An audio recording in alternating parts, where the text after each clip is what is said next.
Greetings, dear subscribers and casual listeners of my channel. J.K. Rowling came up with an interesting point system to reflect the rivalry between the Hogwarts houses. Its purpose was simple: to motivate students to study harder, to support their house, and to instill collective responsibility, since every student's mistake affected everyone. But in the books, the system turned out to be strange and contradictory.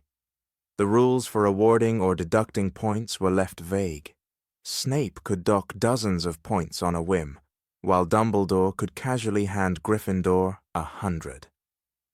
So, let's set aside the fairness of the system itself, and instead recall some of the most ridiculous and amusing cases when the heroes lost house points. Enjoy watching.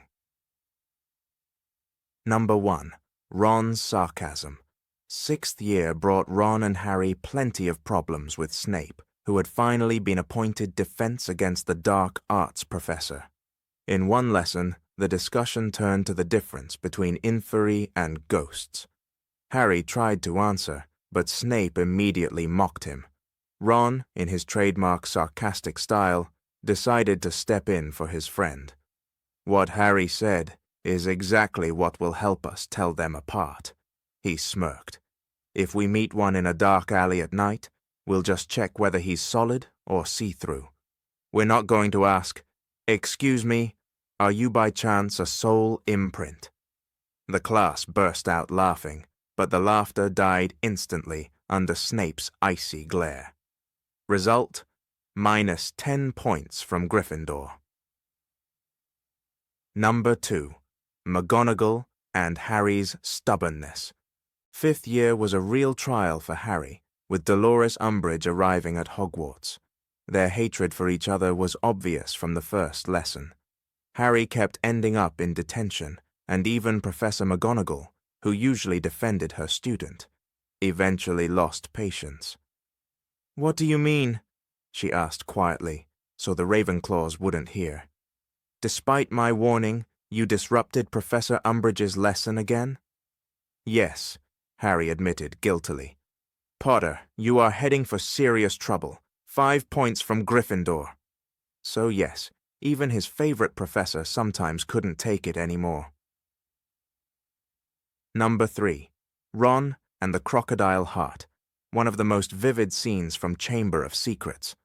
Malfoy was mocking Harry during potions, pretending to be a Dementor. Ron snapped and hurled a giant crocodile heart at him. Naturally, Snape seized the opportunity. Minus 50 points from Gryffindor. Interestingly, that was the exact same penalty Harry, Hermione, and Neville got for sneaking out at night in Philosopher's Stone. So apparently throwing an internal organ at someone's face was on par with breaking one of the strictest school rules. The logic of the system, still a mystery. Number 4. Malfoy and the Dementors. Justice came later, when Malfoy himself lost the very same 50 points. Together with his friends, he tried to prank Harry. 4 Slytherins dressed as Dementors and attempted to scare him during a Quidditch match. "Disgraceful trickery!" thundered Professor McGonagall. "A vile attempt to distract Gryffindor's seeker! 50 points from Slytherin!" Harry, by the way, nearly fell off his broom. This punishment was more than deserved. Number 5. The Weasley Twins and Montague.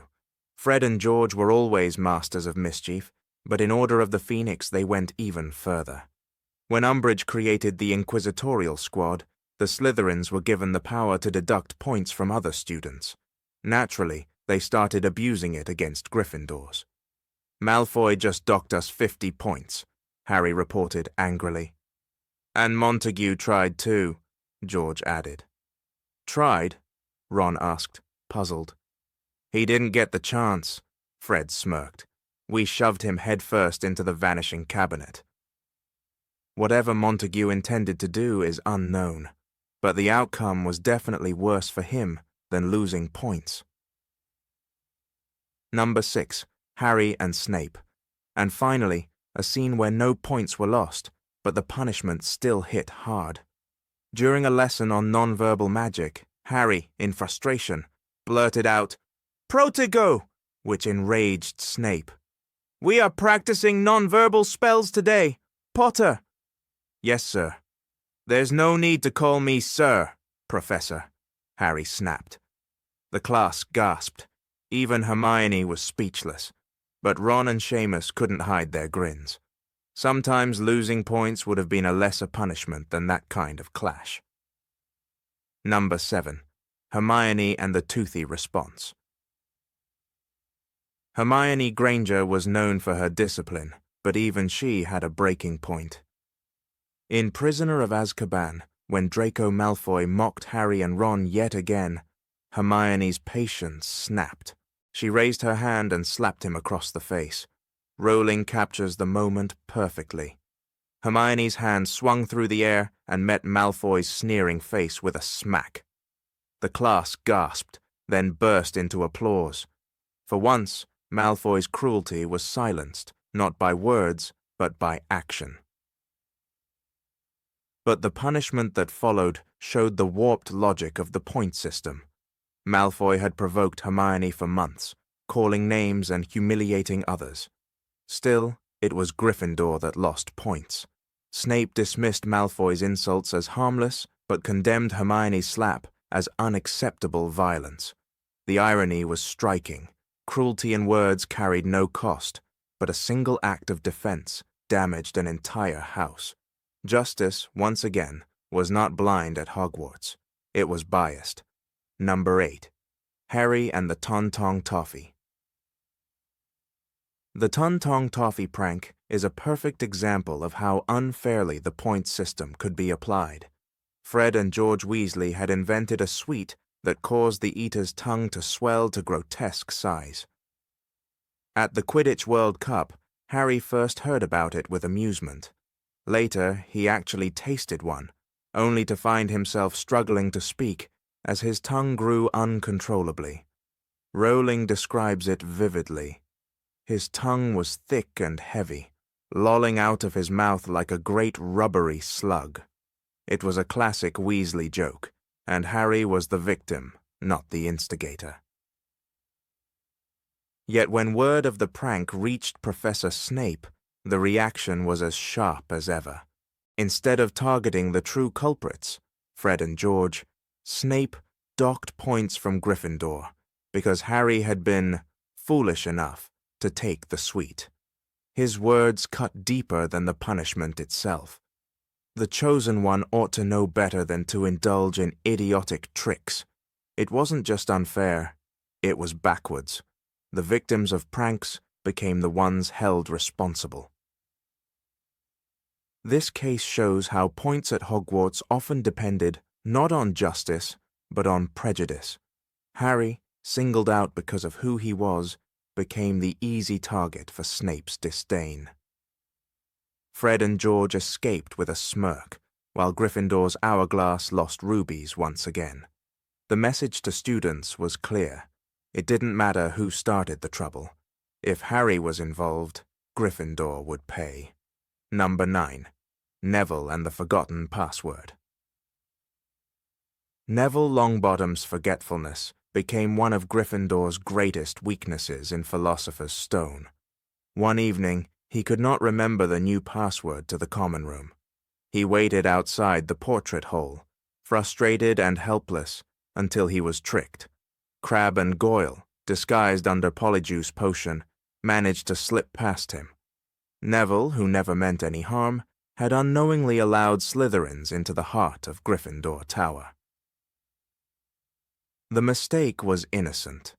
Neville's poor memory was no secret, and he often struggled with simple details. But instead of guiding him or offering a solution, the professors turned to punishment. Snape in particular seized the chance to humiliate Gryffindor, demanding point deductions for carelessness. Rubies slid from the hourglass, and once again the entire house carried the burden of one boy's weakness. The injustice of the moment lay in how preventable it was. Passwords changed frequently, and even Hermione admitted it was hard to keep track. In the book, Rowling highlights Neville's despair. "I can't stand it anymore. You're all so brave, going out there at night, and I'm always left behind. I can't remember passwords. I can't do anything right." His words showed the toll the punishments took, turning an already insecure boy into the target of ridicule.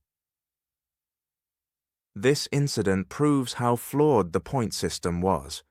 A boy's memory lapse became a stain on an entire house. Instead of support, Neville received blame. Gryffindor lost points, Slytherin gained an advantage, and the cycle of favoritism continued. The punishment did nothing to help Neville, but it perfectly illustrated how Hogwarts discipline often confused justice with public shaming. Number 10. Ron and the Flying Car. The flying car incident in Chamber of Secrets is one of the clearest examples of how strange the Hogwarts discipline system could be. Harry and Ron missed the train at King's Cross and, in a desperate move, took Mr. Weasley's enchanted Ford Anglia to school. They soared above London, nearly crashed into the Hogwarts Express, and finally slammed into the Whomping Willow. The scene was chaotic. Rowling writes, "With an ear-splitting bang, the tree they had hit lurched into motion. Its branches were creaking as though in a high wind, whipping forward to strike at them. The risk was enormous. They had been seen by muggles, damaged school property, and nearly killed themselves. When they stood before Professor McGonagall, punishment seemed inevitable. She scolded them sharply, remarking, "What on earth were you thinking?" and deducted points from Gryffindor. But here lies the absurdity. After such a reckless act, the consequence was simply a loss of points, as if this was equivalent to talking back in class. The inconsistency becomes clearer when compared to other infractions. Wandering in the castle at night had cost Harry and Hermione 50 points each in the first book, yet flying a car across the country, endangering lives and breaking secrecy laws, was treated with a similar penalty. The danger and scale of their offense should have led to serious disciplinary action, perhaps even expulsion. Instead, Gryffindor's hourglass dropped a few rubies, and the matter was left behind. This shows again how the point system failed to reflect the seriousness of the actions. It reduced life-threatening choices to the same category as classroom misbehavior. Ron and Harry's wild journey in the Ford Anglia should have been remembered as a scandal of Hogwarts history, but in the end, it was just another example of how the rules bent according to convenience. For the rest of Gryffindor, it was yet another case of losing points for something they had no part in. Number 11. Harry and the Library. The forbidden section of the library became one of Harry's greatest temptations in Philosopher's Stone. He was desperate to learn more about Nicholas Flamel, the mysterious name linked to the Sorcerer's Stone.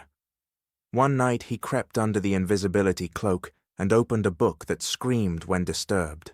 The noise brought Filch and Snape running. The result was predictable. Gryffindor lost points, and Harry was treated like a criminal for daring to read. What makes this punishment so absurd is how disproportionate it was. Harry had not been hexing classmates or sneaking into the dungeons to duel. He had been looking for knowledge, even if it was forbidden knowledge. The book describes the moment vividly. A piercing, blood-curdling shriek split the silence. The book was screaming. It was a comical mishap, but Snape's reaction turned it into a grave offense. Once again, the punishment was harsher than the crime. The real inconsistency appears when we compare it to how Slytherin students behaved. Draco Malfoy and his friends were often seen sneaking into places they shouldn't, even wandering the castle after curfew. At best, they received warnings or thinly veiled smirks from professors, never the crushing loss of house points that Gryffindor endured. Harry's curiosity brought immediate deductions, while Slytherin mischief was often ignored. This double standard was clear to every student.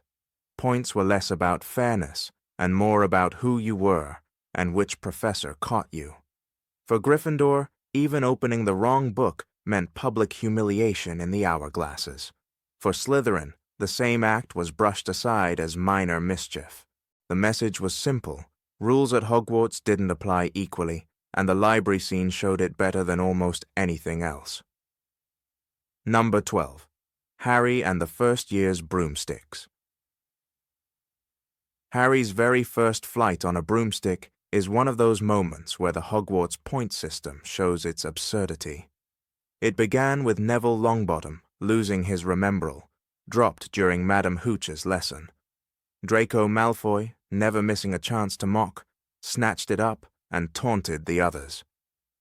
Harry rose into the air to retrieve it, soaring far higher than any first year should have. In a daring dive, he caught the glass ball with one hand.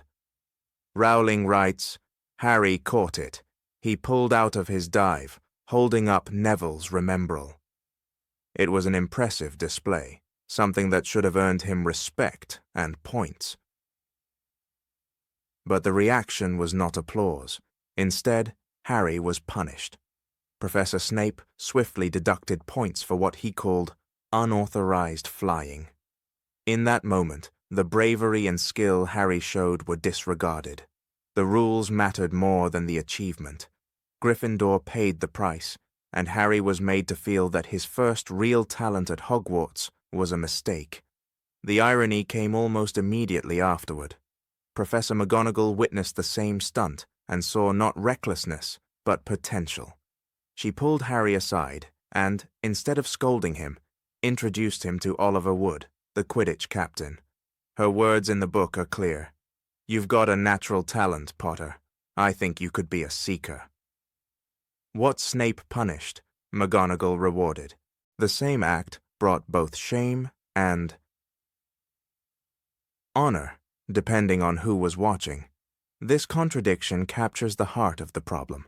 Points were supposed to reflect fairness and discipline, but in practice, they depended entirely on the mood of the teacher. For one professor, Harry's dive was reckless disobedience. For another, it was proof of genius. The students quickly learned the truth.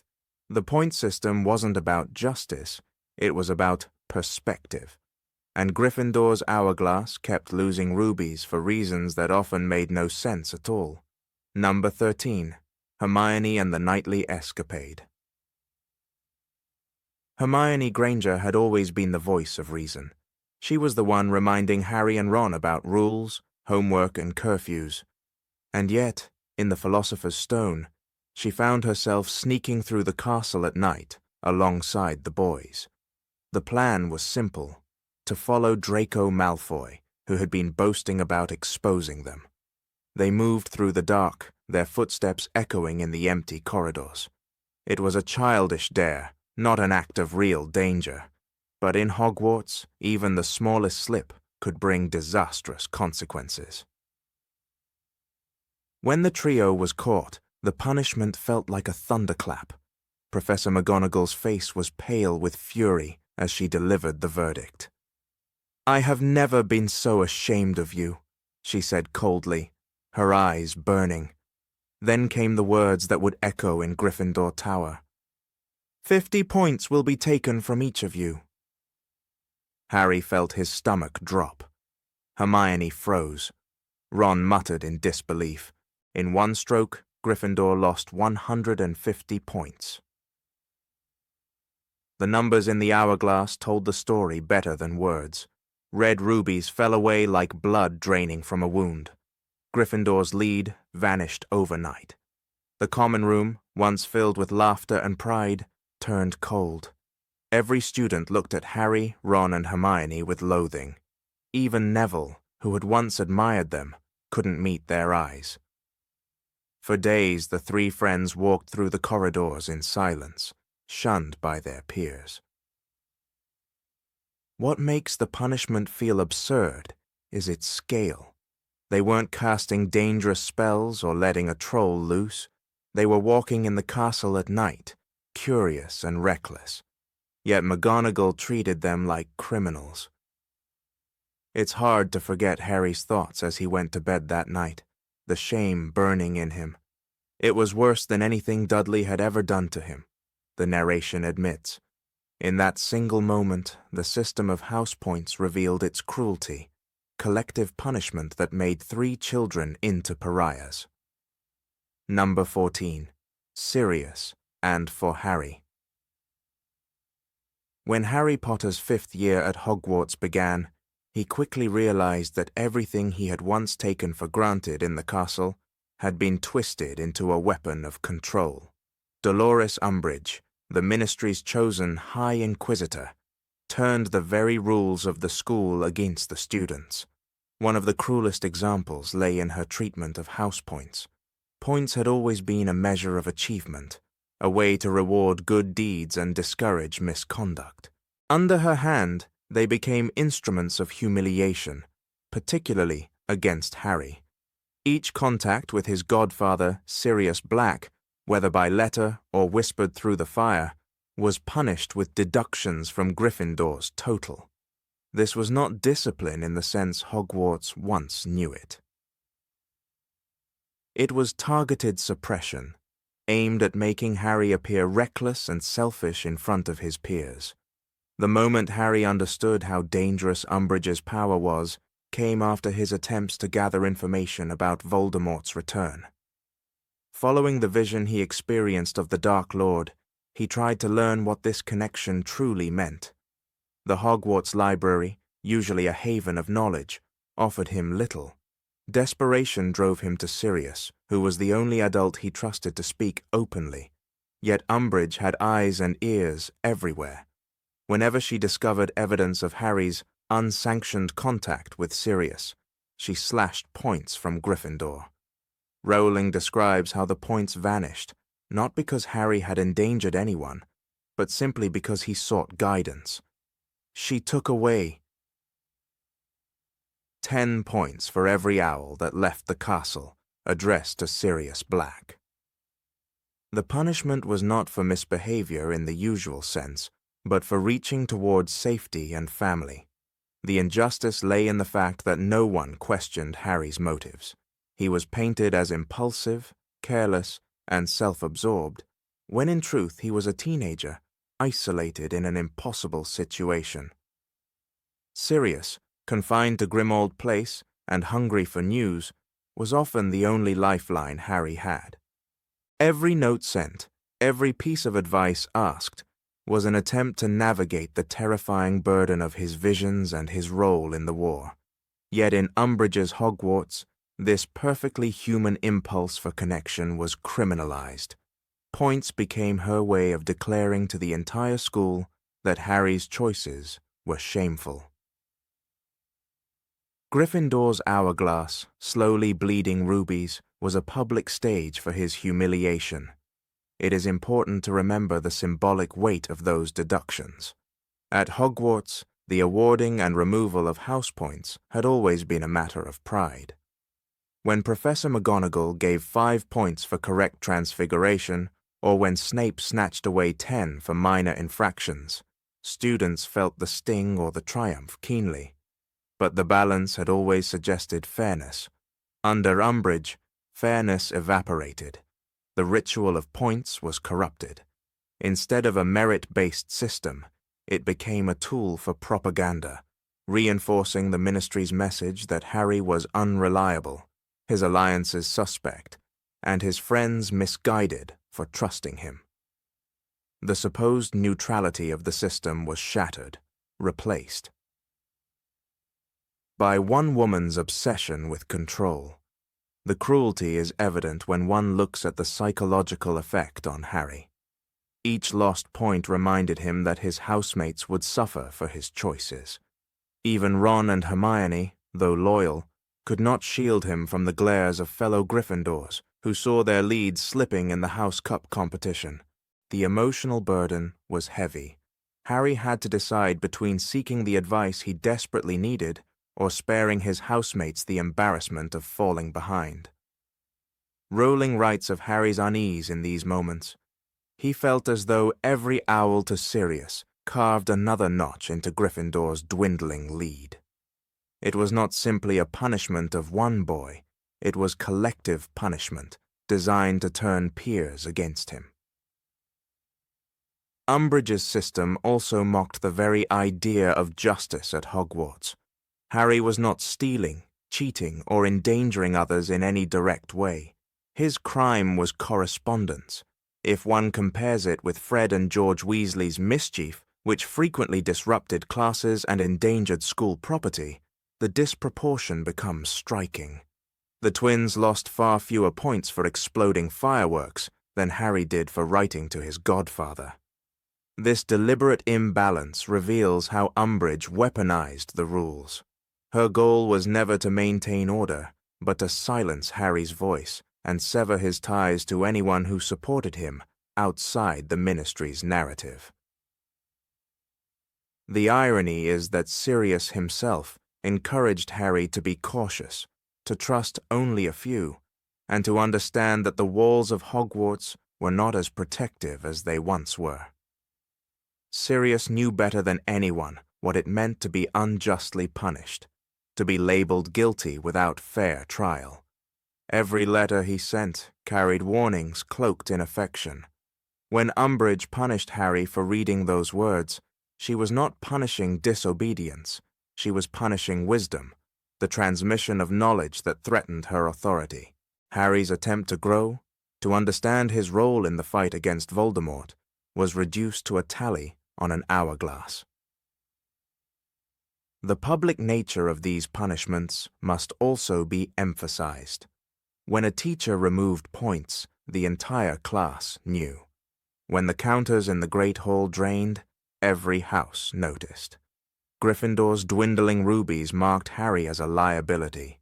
Slytherins jeered, Hufflepuffs smirked, and even Ravenclaws quietly noted the spectacle. It was social theater, orchestrated by Umbridge to isolate Harry. Rowling captures this in one of the Great Hall scenes. Harry saw the hourglass sink lower and lower, each ruby falling like a drop of blood. This imagery highlights the sense of personal shame Harry endured. What should have been a private correction became a form of communal degradation. Number 15. Lavender and the Predictions. Of all the many oddities in the Hogwarts grading system, few are as baffling as the moment when Lavender Brown lost points for Gryffindor during a divination lesson. It was not the loss itself that caused surprise. Professors deducting points was hardly rare, but the reasoning behind it and the selective way it was applied. In a school where rules were constantly bent depending on the teacher's mood, this small incident illuminates the arbitrary, sometimes unfair, methods of discipline that shaped the experience of students. Lavender, normally the embodiment of loyalty to Professor Sybil Trelawney, found herself suddenly punished for expressing the same skepticism that most of the class quietly harbored. It is one of those curious details buried in the text that reveals more about Hogwarts than it first appears. The divination classroom in North Tower had always been filled with the scent of incense, dimly lit lamps, and crystal balls half obscured by velvet covers. Students shuffled through the haze, often rolling their eyes at the dramatic pronouncements of their eccentric teacher. Sybil Trelawney carried herself with exaggerated fragility, peering at her pupils through magnified lenses and declaring that the grim was forever looming. For Hermione Granger, this was intolerable nonsense, and she abandoned the subject altogether. Yet, for Lavender Brown and Parvati Patil, the mystery and the performance of it all held a certain allure. They leaned forward in their seats, eager to hear what dreadful fate might befall them. That loyalty, however, did not protect Lavender when, during one particularly absurd prediction, she blurted out in frustration that what Trelawney was saying was rubbish. The response was swift, a deduction of 5 points from Gryffindor. The injustice of that decision becomes clearer when one considers the broader context. Many Gryffindors had made jokes under their breath during divination. Ron Weasley sniggered almost constantly, and Harry Potter himself admitted in Prisoner of Azkaban that they weren't taking the subject seriously. Even Neville Longbottom struggled to keep a straight face at times, and Dean Thomas once muttered something about football being more accurate than crystal balls, yet none of them were penalized for disrespect.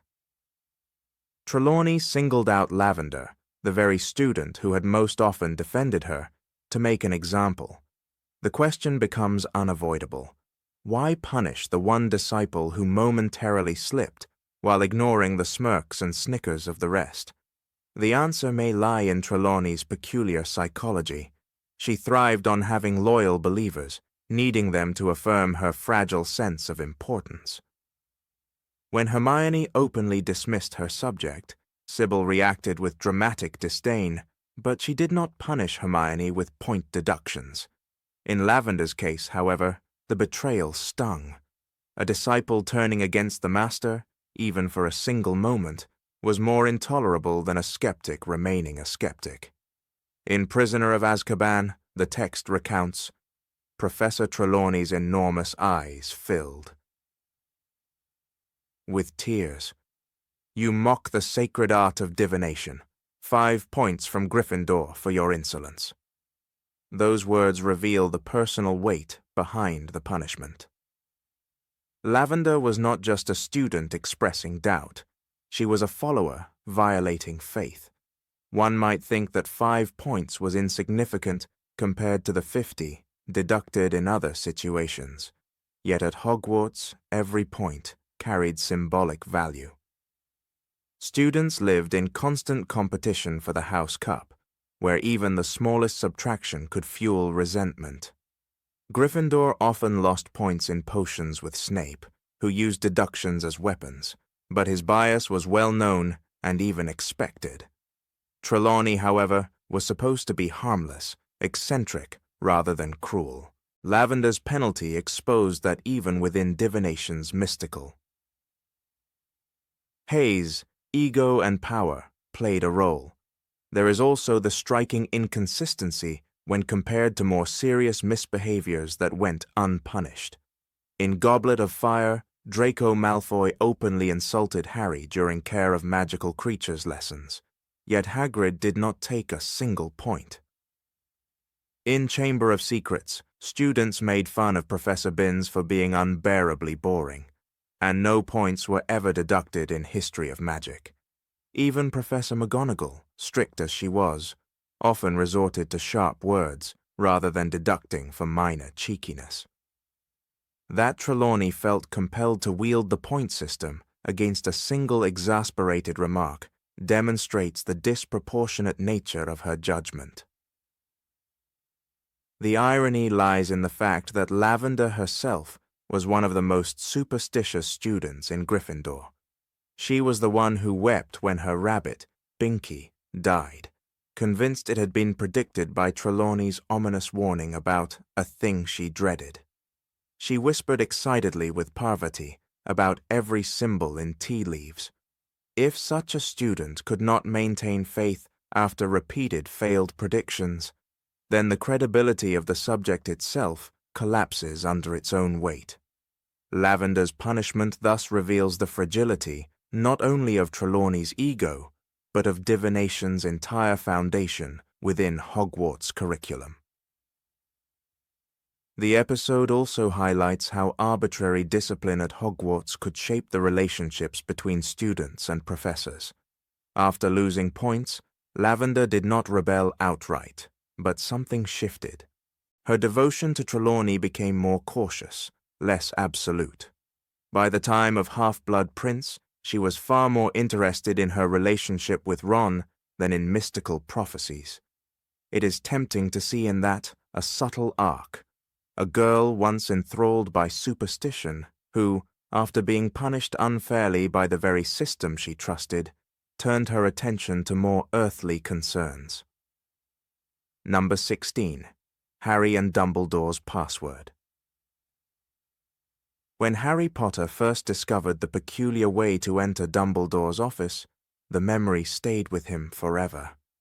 The stone gargoyle at the end of a corridor looked immovable, an eternal guardian of secrets, until the headmaster's voice revealed a single word: sherbet lemon.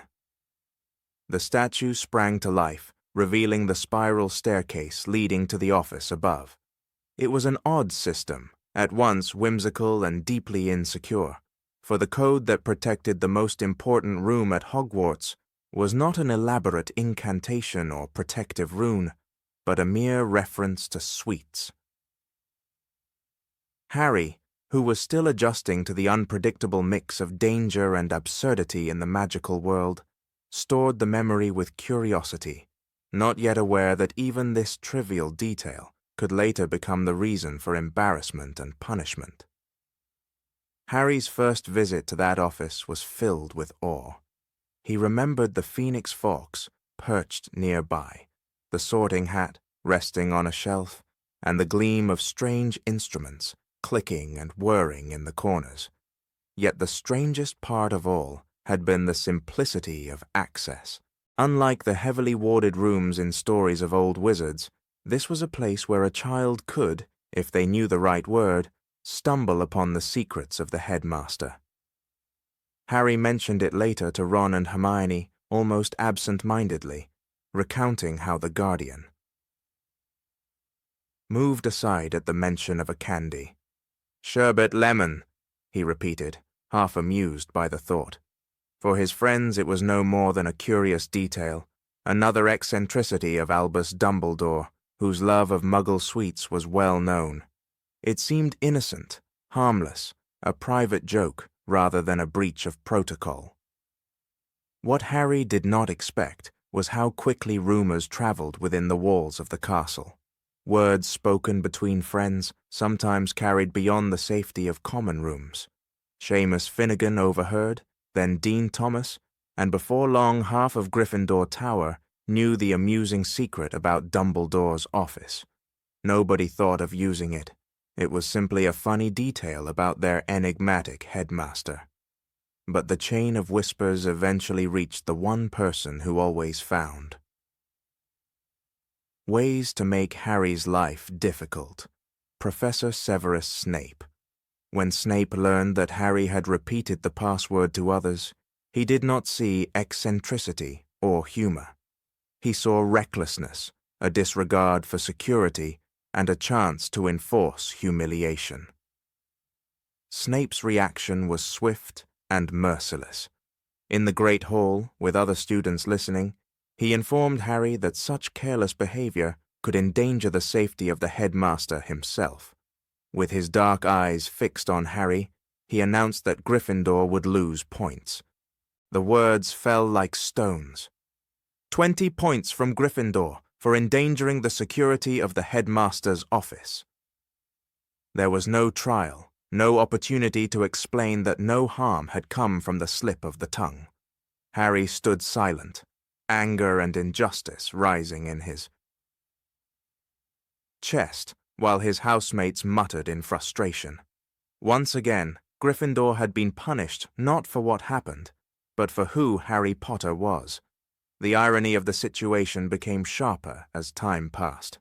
Dumbledore himself, though wise beyond measure, displayed little caution with his passwords. On more than one occasion he revealed them openly. In Harry Potter and the Order of the Phoenix, for instance, the password was Fizzing Whizbee, and Dumbledore mentioned it aloud in the presence of Harry, Ron, Hermione, and Professor McGonagall. In Harry Potter and the Half-Blood Prince, the password changed to Acid Pops, again uttered clearly by the headmaster without secrecy.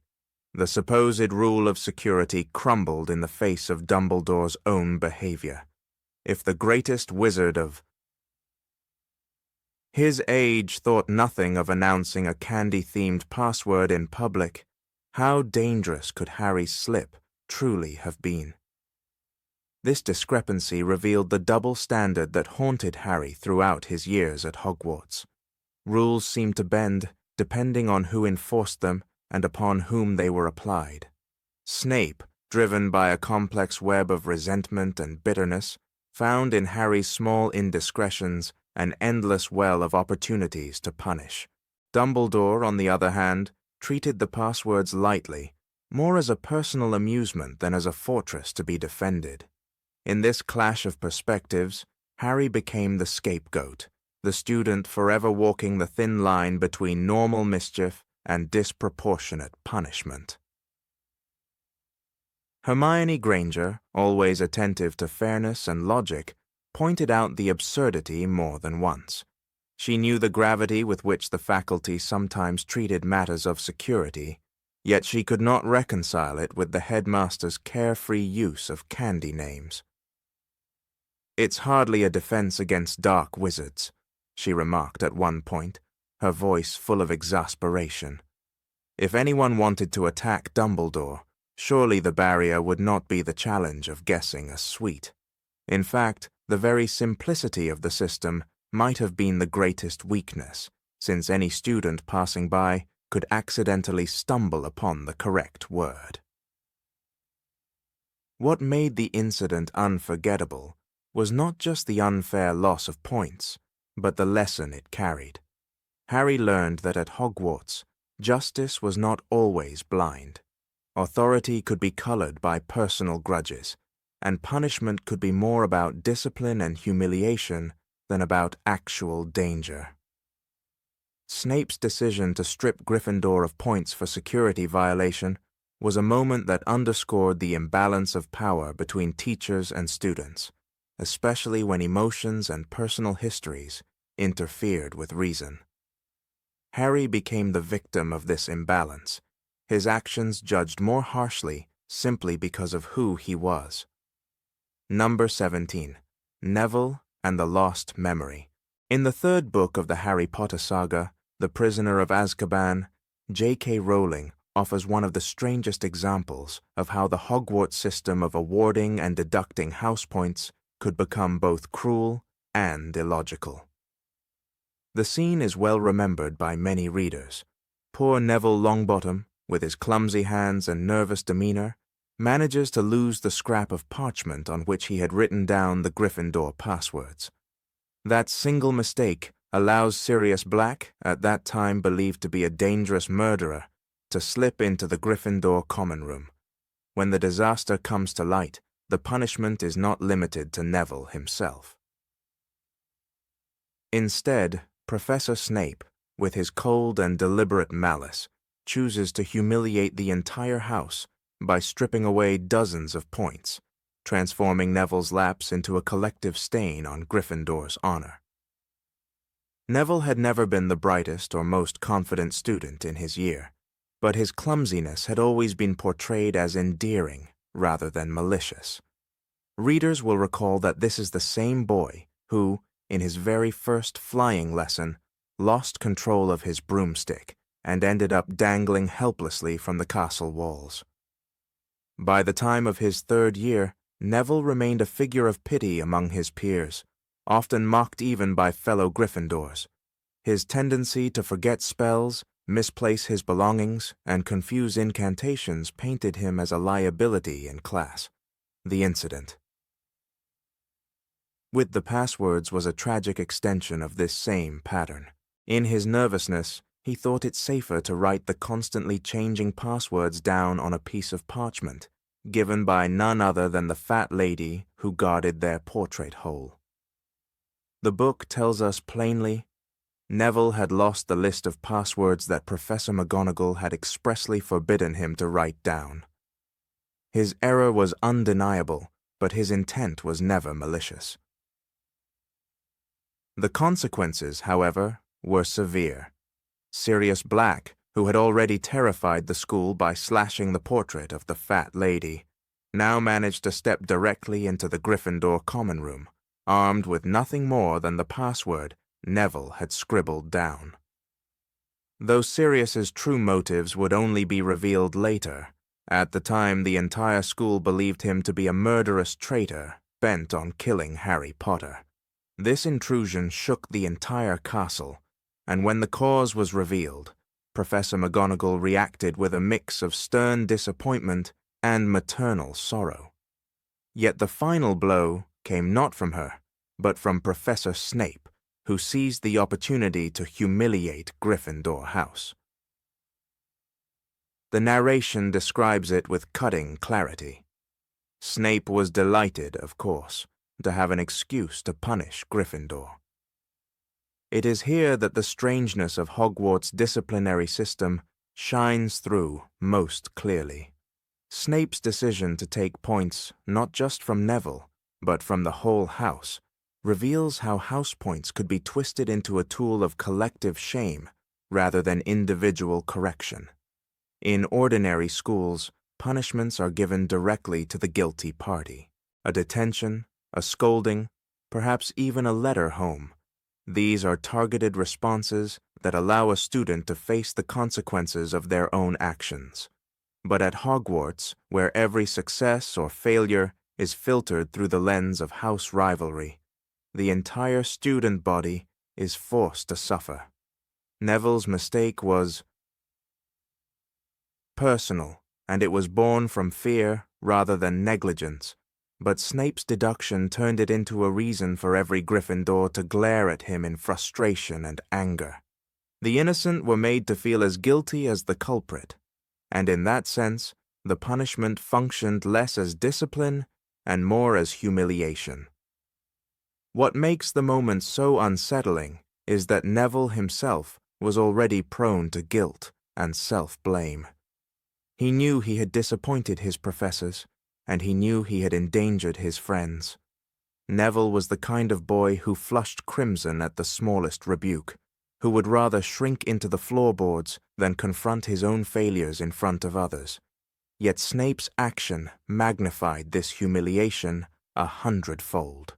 In front of the entire school, Gryffindor's points were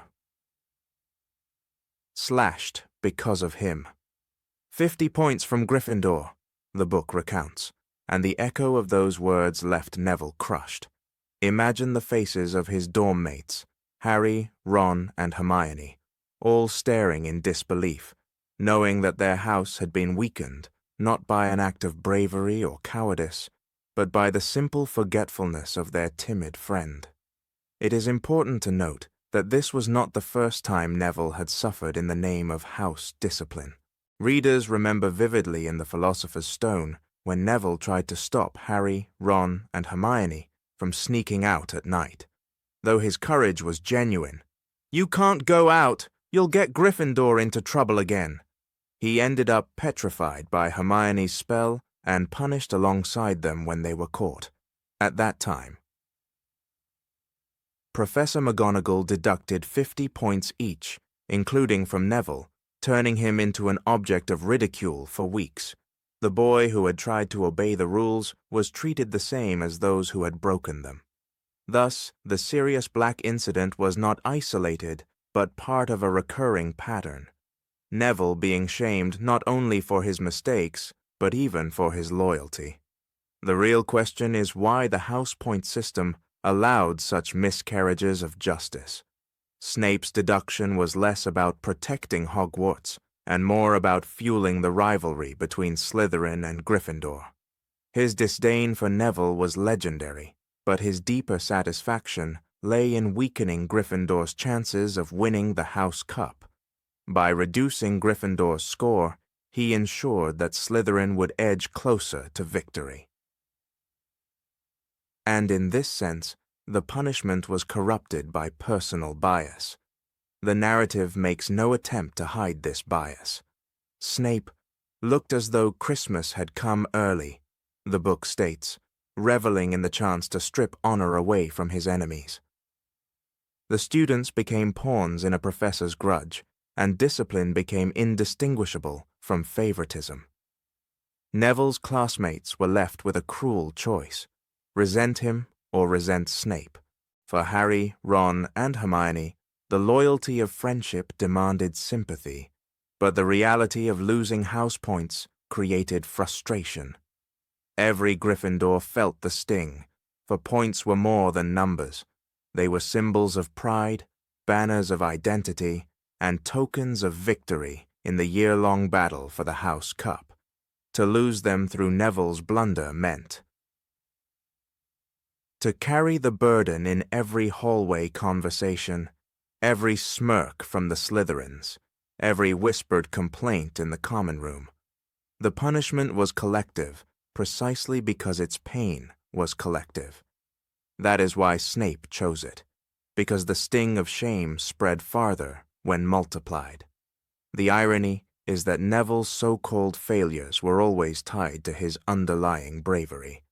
In writing down the passwords, he was not trying to be lazy.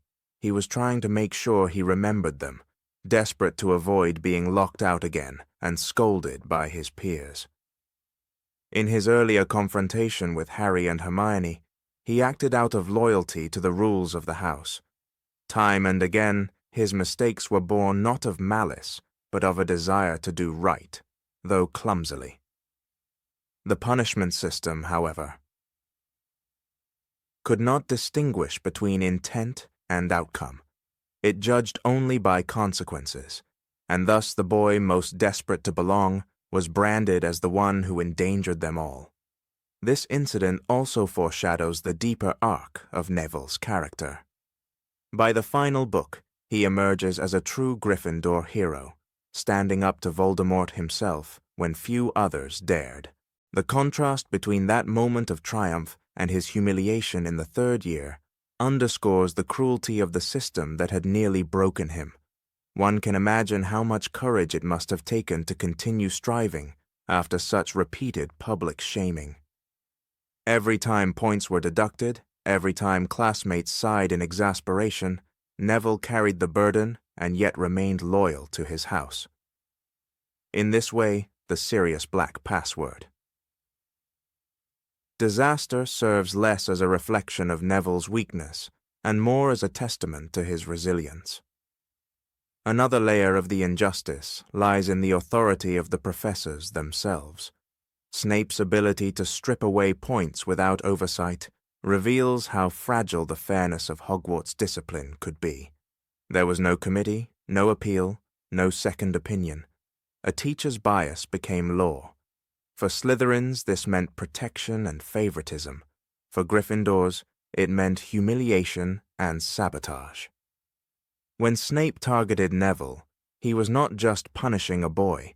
He was manipulating the scoreboard of the entire school. That this could happen in a school supposedly devoted to nurturing young wizards speaks volumes about the flawed institution that Hogwarts truly was.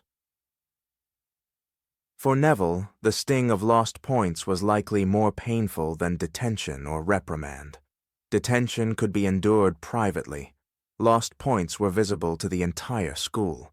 The hourglasses in the Great Hall, filled with glittering gems representing each house's score, broadcasted his failure to hundreds of eyes.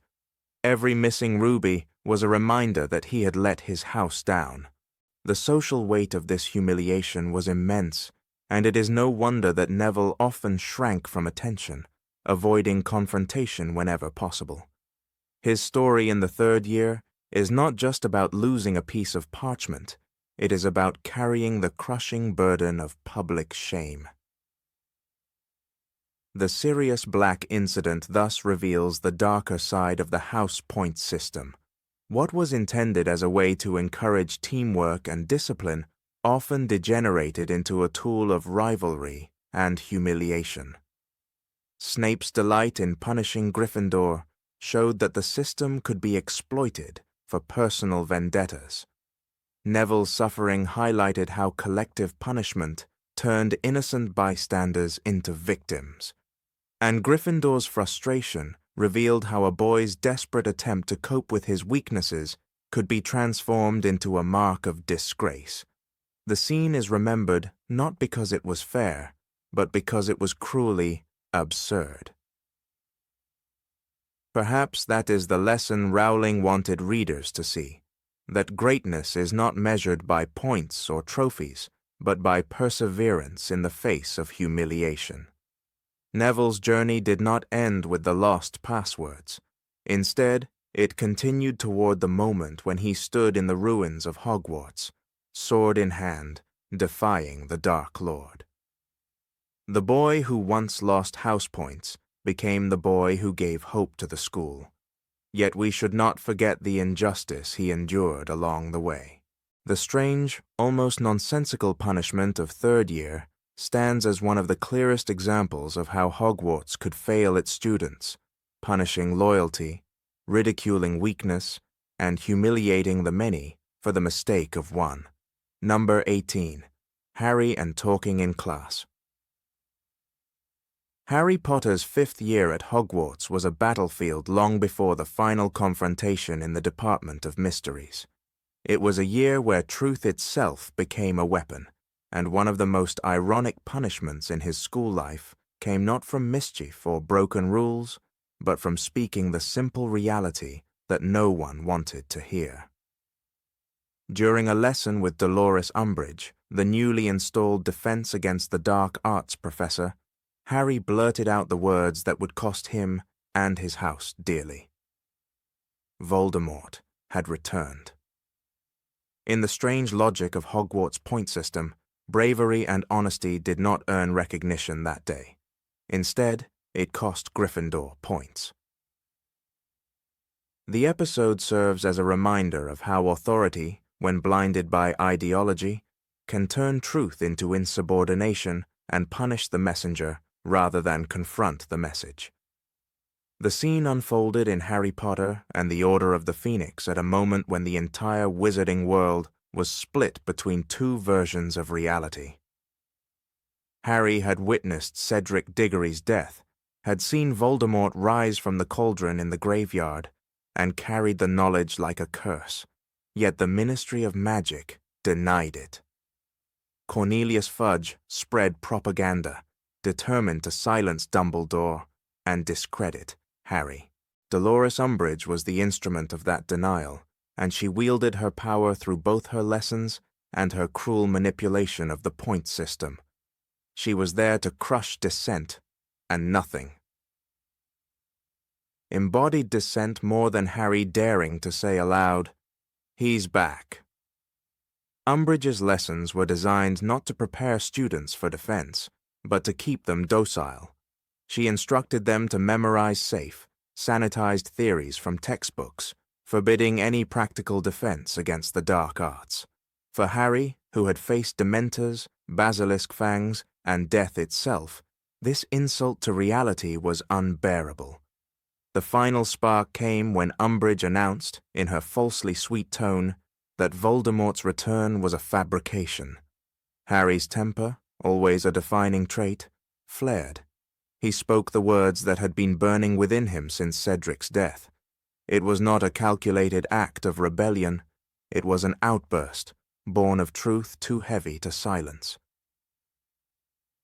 Rowling describes the moment with sharp detail. "That's a lie," said Harry. "It's not a lie. I saw him. I fought him." The classroom froze. Every eye turned toward Harry, not in disbelief, but in fear. To speak Voldemort's name aloud was already a breach of unspoken etiquette. To claim that he had returned was, under Umbridge's gaze, treason against the Ministry itself. The silence was broken by Umbridge's fury, the simpering tone falling away to reveal the steel behind her. The punishment was swift. 5 points from Gryffindor, a mark against Harry, and the official branding of his honesty as disruptive insolence. The irony was excruciating. Gryffindor, the house celebrated for courage, had lost points because one of its students had the courage to tell the truth. The house point system, introduced by Dumbledore as a method of rewarding cooperation and discipline, became under Umbridge's control a tool of political suppression. By reducing Harry's statement to a childish outburst, she framed the truth as misconduct. Students learned quickly that supporting Harry, even silently, could cost their house points. Fear was instilled not only through detentions carved into skin, but through the constant bleeding of house scores. a visible reminder on the hourglasses in the great hall that obedience meant survival. The symbolism of the lost points cannot be overlooked. In earlier books, house points were a light-hearted measure of discipline. They were lost for wandering corridors at night, for brewing a potion incorrectly, for cheekiness in class. Now, in the oppressive atmosphere of the fifth book, points became entangled with ideology. Harry's minus points were not about classroom management. They were about silencing opposition. When Umbridge declared Gryffindor's penalty, she was not punishing a boy for rudeness. She was punishing a truth that threatened her master, the Ministry. It was a chilling transformation of a school system into a political tool. For Harry, the sting was not in the points themselves, but in the isolation they represented. Every time Gryffindor lost points because of him, whispers followed him in the common room. Some housemates defended him, but others groaned at the steady slide of their hourglass. The irony deepened when Harry realized that his attempts at honesty not only painted him as a liar, but also hurt those closest to him. He was punished doubly, once by the teacher for speaking the truth, and again by the social pressure of his own peers who resented the losses. It was a cruel lesson in how institutions can manipulate community against the individual. The deeper injustice was that Harry's words were not only true, but crucial. The danger he named was real, and the refusal to acknowledge it made every wizard more vulnerable. The punishment for honesty, therefore, carried grave consequences. If the truth-teller is silenced, the lie prevails. The episode mirrors a timeless human pattern. Whistleblowers, prophets, and truth-seekers are often dismissed as troublemakers until history vindicates them. In Harry's case, he was not rewarded until much later, when Voldemort's return became undeniable. By then, the cost of denial had already led to suffering and death. What makes this moment so striking in the narrative is the layering of irony. Harry was branded disruptive, yet his words were the only accurate statement in the room. Umbridge, claiming to preserve order, was in fact sowing chaos by suppressing defensive education. The Ministry, obsessed with stability, was laying the groundwork for disaster. Gryffindor, the House of Bravery, was penalized for its most courageous act. The absurdity reveals the fragility of systems when authority loses touch with truth. It is telling that the quote from the book echoes with desperation. "I'm not lying. I saw him. I fought him." The cry is not just Harry's defense, but his burden. He had carried Cedric's body, faced the return of his parents' killer, and watched the Dark Lord summon his followers.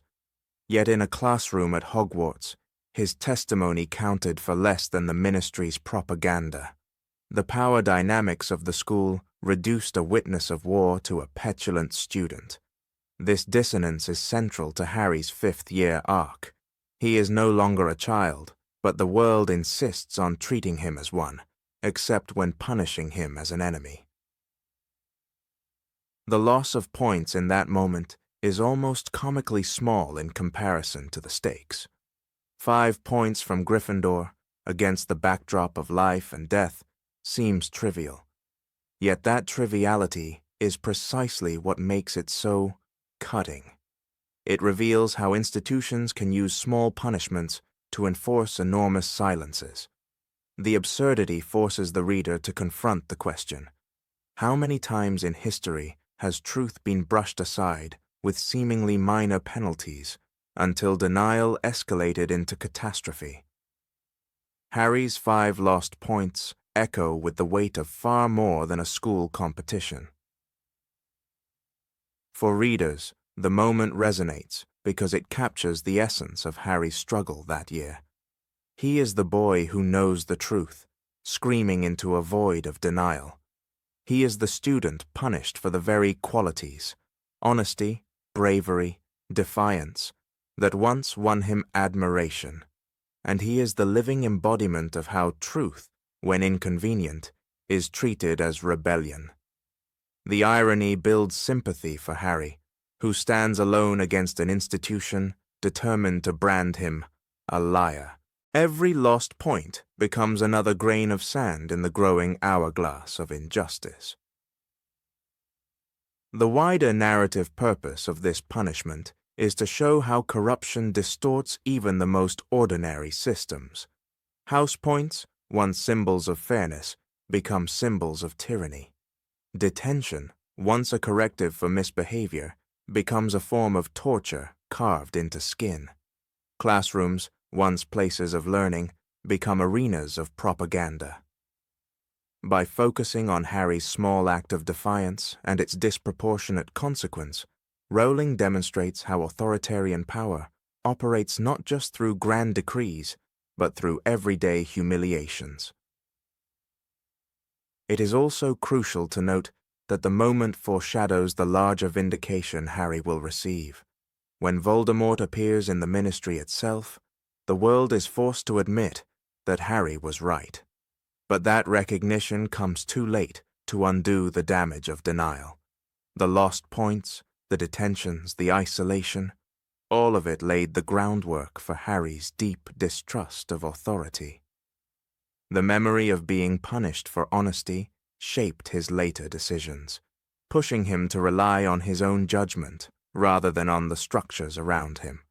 In that sense, the 5 points lost to Gryffindor were an early price for the independence of mind Harry would need to survive. In retrospect, the episode stands as one of the most nonsensical punishments in the series, not because Harry had misbehaved, but because the system failed him by equating honesty with insolence. The irony is unforgettable. The boy who told the truth was penalized, while the adults who upheld lies continued to control the scoreboard. For a story so rooted in the battle between truth and deception, that moment in Umbridge's classroom captures the tragedy of denial in its purest form. Harry lost 5 points, but what really disappeared that day was Hogwarts' claim to be a place where courage and truth were valued above all. Number 19. Ron and his homework. Professor Severus Snape had always been the embodiment of strictness at Hogwarts, and the students of Gryffindor House were no strangers to his merciless grading and sharp tongue. Yet one incident during a potions class stood out as almost absurd in its pettiness. The day Ron Weasley submitted his homework, scrawled with ink blotches and fragments borrowed from Harry Potter, and watched in disbelief as Snape not only humiliated him, but punished the entire house by deducting points. The moment revealed not simply the harshness of one teacher, but the strange and almost unfair logic of the system that linked the reputation of a whole house to the weakest performance of a single pupil. The event has since lingered in memory as one of those odd, almost comic instances in which Hogwarts rules seemed more like instruments of cruelty than measures of education. It had begun with a pile of assignments on potions theory, a subject that few students found enjoyable and even fewer truly mastered. Snape demanded essays on the properties of Moonstone and its role in potion making, a task which, to most Gryffindors, seemed deliberately dull. Ron Weasley, who had already been struggling in potions due to his lack of patience and natural clumsiness, left his work until the last moment. When the parchment was finally turned in, it bore the unmistakable signs of haste. Whole lines copied from Harry's work, ink spread in smudges across the margins, and places where his quill had. Pressed too heavily in frustration, the outcome was less an essay than a battlefield of words, and Snape saw through it instantly. The scene in the dungeon was unforgettable. Snape lifted Ron's parchment between 2 fingers, as though holding something distasteful. He read aloud a few phrases that mirrored Harry's own submission, almost word for word. his voice dripping with scorn. "Remarkably familiar phrasing," he sneered, and though no one dared laugh openly, the Slytherins smirked behind their cauldrons. Ron flushed crimson, knowing the embarrassment was already unbearable. But what came next turned the ridiculous into the extraordinary. With a cold glance toward Gryffindor's side of the classroom, Snape announced that 5 points would be taken from their house. The class fell. Silent. One boy's rushed homework had now become a collective humiliation. The injustice of it stung. It was not simply that Ron had been lazy. Students everywhere had turned in poor essays before. The absurdity lay in the principle that Gryffindor as a whole had to pay for the shortcomings of one student. Harry felt the sting of it sharply, for the copied lines had come from his own essay, and now his best efforts seemed to have backfired. In Harry Potter and the Philosopher's Stone, the narrator reminds us how Snape's bias often manifested. Snape had it in for Harry from the start. It was common knowledge he disliked him. That dislike extended to Harry's friends, and on that day, Ron became the perfect target. Punishment was not about academic improvement, but about reinforcing. Snape's authority and his ability to wound Gryffindor. The irony, of course, is that teaching was supposed to inspire, not humiliate. Snape's approach created an atmosphere where mistakes were magnified into moral failings. Ron's weak grasp of the material was treated not as a problem to be corrected, but as a weapon to punish. Hogwarts had always prided itself on being a school of learning, yet episodes like this revealed a flaw in the system. When the score of a house became more important than the growth of a student, the result was fear, not knowledge. The scene of Ron shrinking in his seat while Slytherins basked in his humiliation illustrates perfectly the danger of such methods. To understand the depth of Ron's embarrassment, one must remember how much house points mattered to Gryffindors during their first year. The hourglasses in the entrance hall gleamed with gemstones, public symbols of pride and failure. Losing points was not a private scolding. It was a stain visible to the entire school. In J.K. Rowling's description, the points were tallied on 4 large hourglasses, standing in niches in the wall. The rubies, emeralds, sapphires, and topaz glittered in the sunlight. Every lost point drained Gryffindor's rubies before the eyes of rival houses, making Ron's poor essay more than an individual mistake. It was a scarlet subtraction that every Gryffindor had to bear. Ron himself was not blind to his own shortcomings in potions.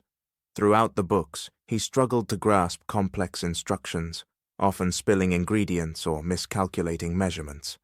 But behind his mistakes lay the simple truth that not every student thrives under every teacher.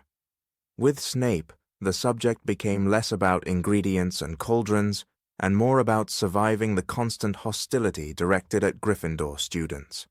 It is telling that even Hermione, one of the brightest witches of her age, often found herself silenced in potions by Snape's disdain. How then could Ron, with far less confidence, ever hope to succeed? The unfairness is magnified when we remember that Ron's friendship with Harry placed him squarely in Snape's line of fire. Snape's bitterness toward Harry was rooted in the past, in his memories of James Potter, and Ron became collateral damage in this lifelong grudge. Thus, the punishment was not simply about homework quality, but about loyalty. Ron had copied Harry's work, and for Snape, that was enough to condemn him. Harry recalled how Snape seemed to find joy in the smallest failures of Gryffindor students. As the text in Philosopher's Stone states, he would have found it hard to say which was worse, people telling him he looked like a boy's father, or Snape being so horrible to him. That cruelty spilled into every interaction with Harry's friends. There is a deeper question here. Should education rely on punishment to maintain order? The house point system was designed by the founders to encourage teamwork and shared responsibility, but Snape twisted it into a weapon for favoritism. When Slytherins erred, the deductions were rare and mild. When Gryffindors stumbled, the deductions were sharp and humiliating. The balance of justice was skewed, and Ron's essay became a symbol of the flaw in the system. Rather than cultivating resilience, it fostered resentment. Ron, who was already insecure about living in the shadow of his older brothers, found yet another reason to feel inadequate. The incident also sheds light on the contrast between Snape's classroom and those of other professors. In Professor McGonagall's Transfiguration lessons, mistakes were met with stern correction, but they were treated as learning opportunities. In Professor Flitwick's Charms class, enthusiasm was encouraged, and students were rewarded for effort as well as success. Only in Snape's dungeon did failure feel like a stain on one's character. The potions master seemed to take delight in stripping away dignity, and when he deducted points, he made certain the entire class felt the weight of one student's error. Ron's blotched essay was not simply an academic failure, but a public shaming. Looking back, the episode reads almost as comedy. The idea that one boy's ink-splattered parchment could cost 100 students their pride seems ridiculous, and yet the laughter is bitter. Ron's mortification was real, and the imbalance of power in the dungeon left no room for appeal. Even Harry, who often tried to defend his friends, knew better than to challenge Snape in that moment. The professor's authority was absolute. The humor arises only in hindsight, when the absurdity of punishing an entire house for one boy's laziness becomes clear. At the time, however, the sting was sharp. One might argue that the punishment served as a warning to others not to copy or cut corners, yet the method was destructive. Ron did not emerge from the incident more skilled at potions. He emerged more resentful and humiliated. True education requires a teacher who can transform mistakes into stepping stones. Snape transformed them into weapons. Gryffindor's rubies in the hourglass fell not because Ron lacked potential, but because Snape chose to punish rather than teach. It was a display of power, not pedagogy. Harry himself carried guilt from the event. His better essay had become the template for Ron's disaster, and though he knew Ron was responsible for his own work, he could not help but feel partly to blame. The bond between the two friends, however, remained unbroken. If anything, moments like this solidified their loyalty to one another, for they recognized that Snape's wrath was indiscriminate. It was aimed not at individuals, but at the entire idea of Gryffindor unity. To stand together was their only defense.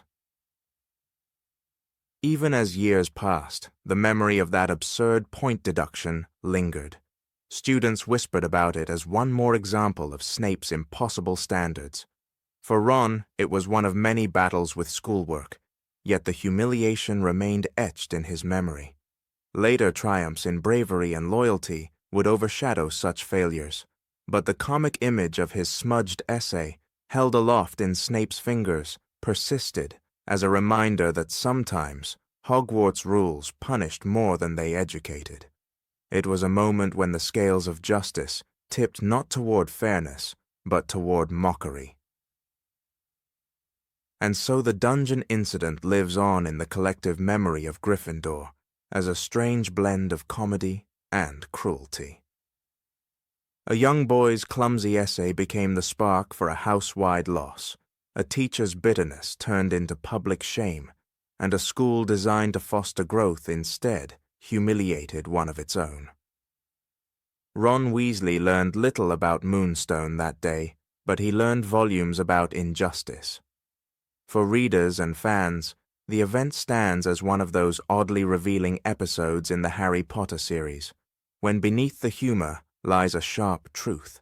Sometimes the rules of Hogwarts seemed less about magic and more about the unfairness of human nature. Number 20. Harry and visiting Hagrid. The incident with Norbert the Norwegian Ridgeback remains one of the most peculiar moments in the Hogwarts disciplinary system, for it highlighted how fragile the rules of fairness could be in a school that otherwise prided itself on justice. Harry Potter, Ron Weasley, and Hermione Granger found themselves entangled in a situation where loyalty and kindness became punishable offenses, and the punishment was delivered with the cold precision of points being stripped away from Gryffindor's hourglass. Their late-night visit to Rubeus Hagrid's hut was born not of mischief, but of genuine concern for their friend and his illicit dragon. Yet, when morning came, their intentions counted for little, and Gryffindor paid the price. What makes this event so striking is how disproportionate the response appeared compared to the motivations that had guided them. The story begins with Hagrid's overwhelming love for magical creatures, a trait that defined him throughout the series.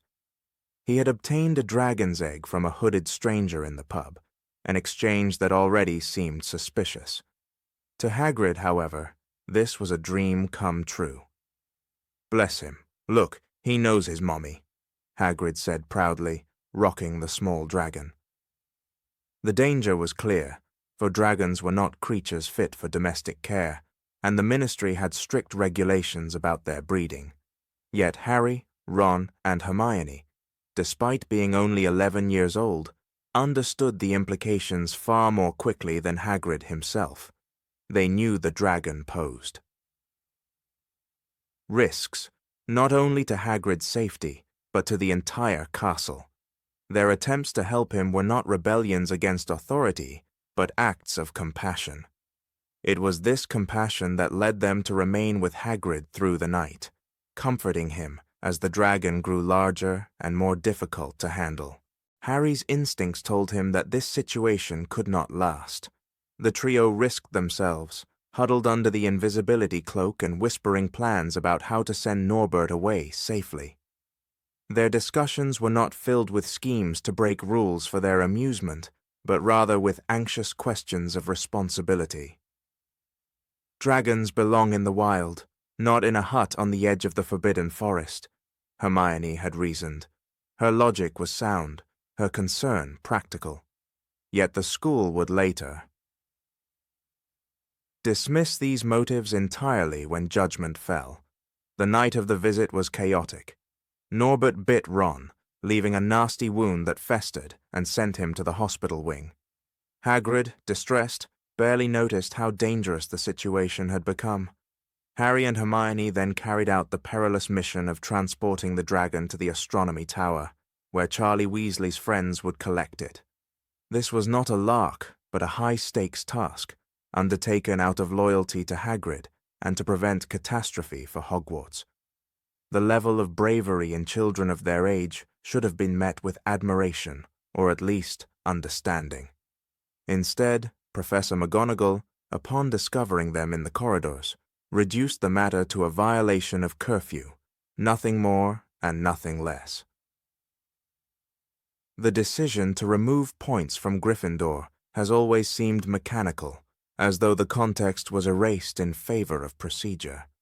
McGonagall, stern but usually fair, chose this moment to deliver one of her harshest penalties. "Nothing gives you the right to walk around school at night, especially these days. It's very dangerous," she scolded, before docking 50 points each. The punishment was so severe that Gryffindor lost its lead in the House Cup. It was not only the children who bore the weight of guilt, but the entire house, as fellow students turned on them, furious that their chances of winning had evaporated overnight. The sense of humiliation was worse than any personal rebuke could have been. What is striking about this case is not only the punishment itself, but the logic behind it. In Hogwarts, the point system was designed as a way to reward or penalize students for behavior, but its execution often lacked nuance. By treating every transgression through the same lens, the system ignored intent. Was sneaking to duel in the corridors the same as helping a professor with a problem? Was wandering for mischief the same as acting in compassion? The hourglasses in the Great Hall could not distinguish between selfishness and loyalty. In this, the punishment of Harry and his friends feels like one of the most unbalanced moments in the series. Hagrid's role in this makes the situation even more ironic. He was the adult in the scenario, yet he bore no official consequence. It was Harry, Ron, and Hermione who absorbed the punishment, their reputations tarnished. The imbalance highlights how Hogwarts often treated responsibility. Children were measured against the rules with precision, while adults were excused for their flaws. Hagrid's dragon obsession, though dangerous, went unpunished. The trio, meanwhile, faced isolation from their peers, who whispered that Gryffindor's downfall in the House Cup was entirely their fault. In the eyes of their housemates, their compassion for Hagrid transformed into betrayal. This episode becomes even stranger when one considers how it shaped Harry's understanding of the Hogwarts system. At 11, he had already been singled out by Snape, experienced favoritism from Dumbledore, and now witnessed McGonagall punishing him, not for cruelty, but for kindness. It must have been bewildering for a boy raised outside the wizarding world to see that friendship could cost him and his house dearly. The lesson was sharp. In Hogwarts, loyalty could be dangerous, and rules could override morality. Harry's world became one in which justice was unpredictable, and the line between right and wrong blurred by bureaucracy. The quote that resonates most in this episode is McGonagall's declaration, 50 points will be taken from Gryffindor. The words echoed across the Great Hall when the hourglasses revealed the consequences. Students gasped, and Harry felt the shame burn through him. He could not explain to his classmates that he had been trying to prevent disaster. He could not tell them that the dragon was gone, that Hagrid's secret was safe. His silence magnified the misunderstanding, leaving him to shoulder the blame in a loneliness more painful than the punishment itself. In storytelling terms, this is the low point of his first year, the moment when even Gryffindor turned against him. What deepens the oddity of this case is how quickly the narrative shifts afterward. Dumbledore himself later restored points to Gryffindor for acts of bravery in the Forbidden Forest, and eventually in the quest for the Philosopher's Stone. The same school that punished compassion so severely rewarded heroism extravagantly. This inconsistency paints Hogwarts not as a place of consistent justice, but as a stage where outcomes depended on which authority figure was present at the moment. Harry learned that survival in this environment required not only courage, but also the favor of the right professor at the right time. One must imagine the humiliation of being scorned by peers in the Gryffindor common room. Harry, Ron, and Hermione became pariahs, their classmates refusing to speak with them, whispering behind their backs. The emotional toll was significant. They had not been thrill-seekers, but now they were cast as reckless. This social punishment compounded the official one, creating a sense of exile within their own house. It was a dramatic reversal of fortune, and it underscores how fragile Hogwarts' sense of community could be when filtered through the unforgiving lens of house points. From a narrative perspective, this incident also serves to foreshadow the constant tension between following rules and following conscience that defines Harry's journey. Time and again, he would be faced with decisions where breaking the rules was the only moral option. The Norbert affair was simply the first. Later, sneaking into the Chamber of Secrets, flying to save Sirius Black, and leading Dumbledore's army, all were extensions of this lesson.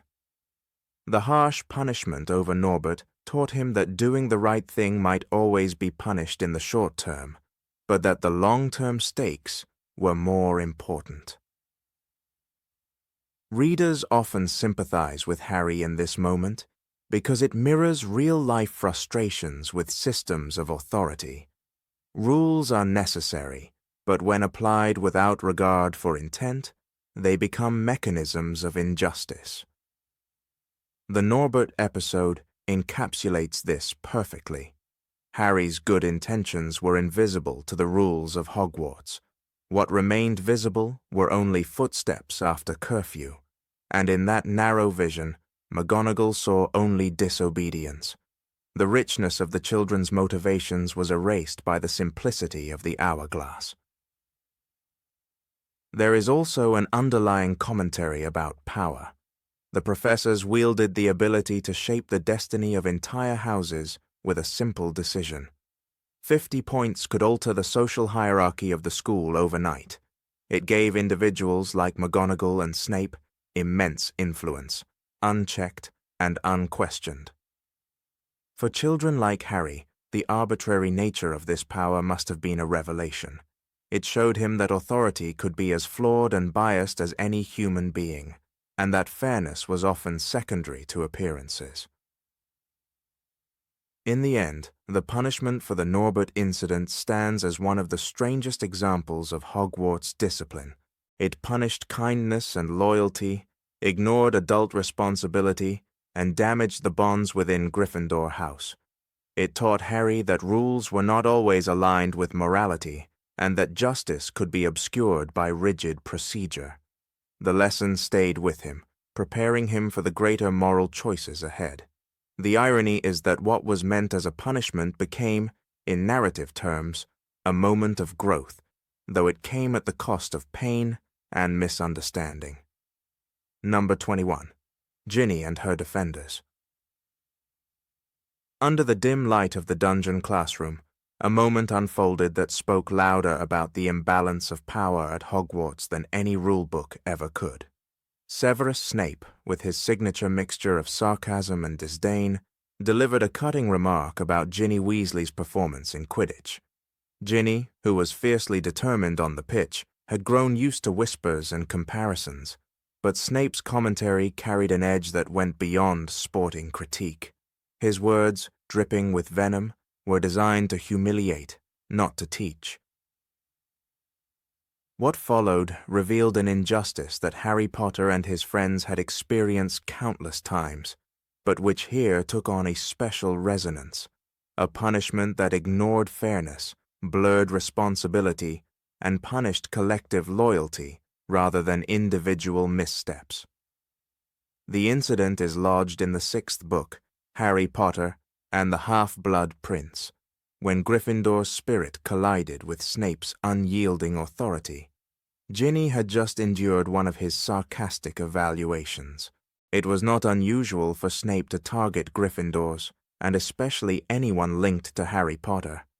What was unusual was the way her housemates, unwilling to let her stand alone, rose in her defense.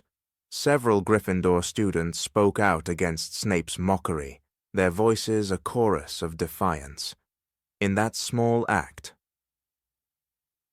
they were demonstrating the very loyalty that the Sorting Hat praised when it described Gryffindor's bravery.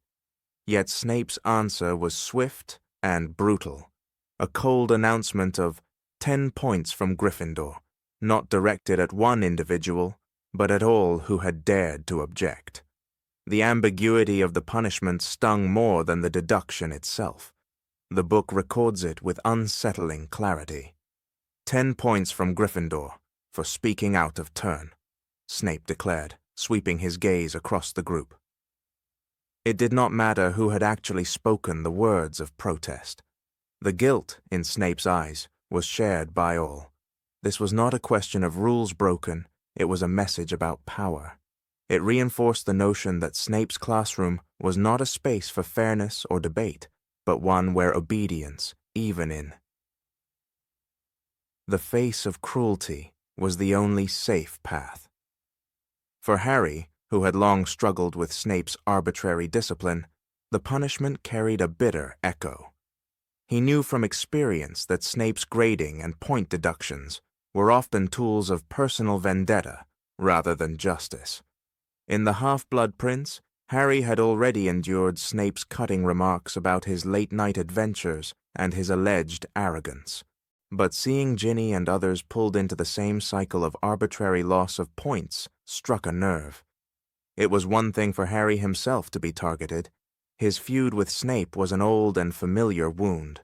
It was another for his friends to suffer simply for showing solidarity with one another. The injustice went deeper than favoritism. Snape's act highlighted the fragility of the house point system itself, a mechanism that was supposed to reward diligence and punish misconduct. In theory, it was meant to encourage healthy competition between the four houses. In practice, as this moment illustrates, it could be twisted into a weapon. A teacher with bias could strip away hard-earned victories in an instant, punishing not the guilty, but the loyal. When Snape deducted points from multiple Gryffindors at once, he was not enforcing rules. He was reshaping the scoreboard to suit his contempt. It was no longer about behavior, but about dominance. Ginny's defenders, though silenced, were not humiliated in the way Snape might have hoped. On the contrary, their willingness to face collective punishment revealed something vital about Gryffindor character. They were ready to lose points if it meant standing by one another. This echoes the bravery seen repeatedly throughout the series.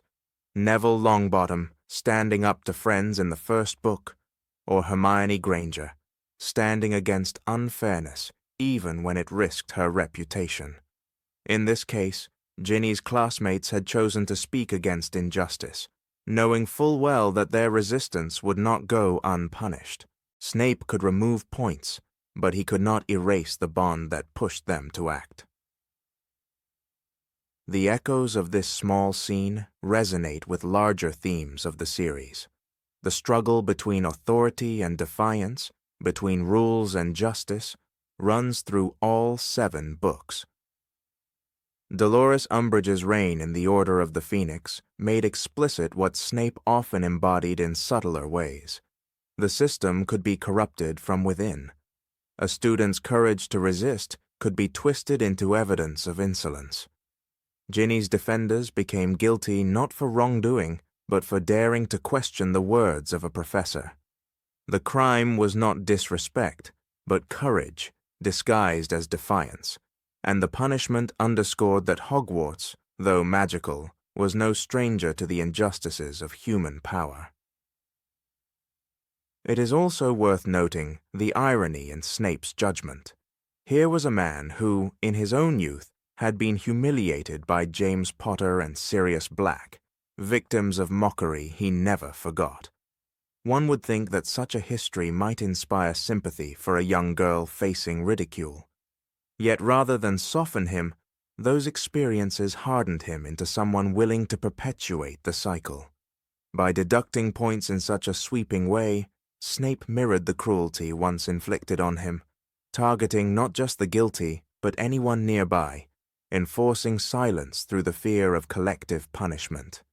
His bitterness became institutionalized through the rules of the house system. Harry's internal reaction to this episode is telling. Though the book does not dwell at length on the moment, it feeds into his mounting frustration with the inconsistencies of Hogwarts discipline. In earlier years, he had seen points deducted for sneaking out, for late-night dueling, or for breaking curfew. These had at least some grounding in school rules. But here, in the Half-Blood Prince's year, the punishment exposed the hollowness of that justification. Speaking against a professor's cruelty was not against the spirit of Hogwarts, but against Snape's ego. The law, as Snape wielded it, was less about right and wrong and more about protecting his authority. Ginny herself, though not the direct target of the point loss, emerges from this moment with her characteristic fire intact. Throughout the series, she was never one to bow under pressure. From her confrontation with Malfoy in Chamber of Secrets to her bold performance in Dumbledore's army, Ginny consistently embodied the Weasley resilience. Snape's attempt to use house points as a weapon against her defenders only highlights the esteem she commanded among her peers. They spoke out because they valued her, because in that moment, letting Snape's insult pass unchallenged would have been a betrayal of their friendship and of their house identity. The choice of Snape to penalize the group rather than individuals is a calculated cruelty. By spreading the punishment, he turned loyalty itself into a liability. The Gryffindors were forced to consider, was it worth speaking out if it endangered their house's chance at the cup? In doing so, Snape attempted to pit personal bravery against collective responsibility, ensuring that the price of defending one another was steep. Yet even in that manipulation, he revealed the flaw in his method. Gryffindors were never motivated purely by the cup. Their instinct to resist humiliation outweighed the strategic loss of 10 points, and in that stubbornness lay their strength. The narrative of house points being stripped away indiscriminately speaks to a broader truth about the dangers of arbitrary authority. In real-world classrooms, as in Hogwarts, fairness is essential to maintaining respect between students and teachers. When punishments are meted out inconsistently, they erode not just the morale of students, but the credibility of the institution itself. At Hogwarts, students like Harry, Ginny, and their friends learned to expect unfairness from Snape, which, ironically, weakened his authority in the long term. They may have lost points, but they gained solidarity, a bond forged in the recognition of shared injustice. This moment also stands as one of many subtle stepping stones in Harry's evolving perception of Snape. While he always viewed him as hostile, the gradual build-up of injustices like this one contributed to his entrenched hatred. Only much later, with the revelation of Snape's true loyalties and sacrifices, would Harry see a fuller picture. But in the heat of the Half-Blood Prince year, scenes like the deduction of points for defending Ginny made Snape appear irredeemably cruel. They reinforced the narrative of him as a petty tyrant, rather than a complex protector, and they helped to justify Harry's constant suspicion. Even as the story moved beyond Quidditch pitches and classroom scuffles, the memory of these smaller injustices lingered. They were not the grand battles of Death Eaters or the life-and-death duels, but they were the everyday encounters that shaped how students like Harry, Ginny, and their peers understood courage and loyalty. Losing 10 points in defense of a friend may seem trivial, yet in the microcosm of Hogwarts, it was a declaration of values. It revealed who was willing to risk loss for the sake of fairness, and who would shrink into silence. That, more than the points themselves, is what the moment truly measured. In retrospect, the incident serves as a reminder that the Gryffindors' victories were never just on the Quidditch field or in battles against dark wizards. They were also in these small acts of defiance, moments where loyalty triumphed over fear, even when authority tried to crush it. Snape's point deduction may have scarred the house scoreboard, but it did not scar the spirit of Ginny or her defenders. Instead, it carved into their memory another lesson about the cost of bravery. Sometimes, the price of speaking truth is measured not in glory, but in the quiet subtraction of numbers on a wall, numbers that could never truly reflect the worth of courage. Number 22. Harry and the Pensieve. When Severus Snape left his office for a moment, and Harry Potter, driven by curiosity, leaned over the stone basin filled with silvery liquid threads of memory, a sequence unfolded that would leave scars on both of them. The Pensieve was never meant to be touched by a student, let alone explored.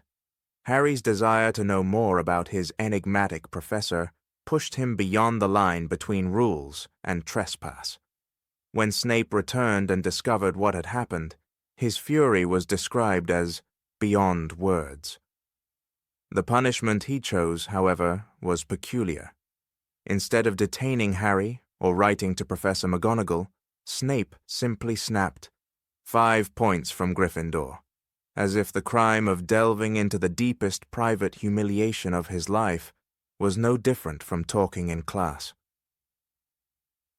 The image Harry had glimpsed was not trivial.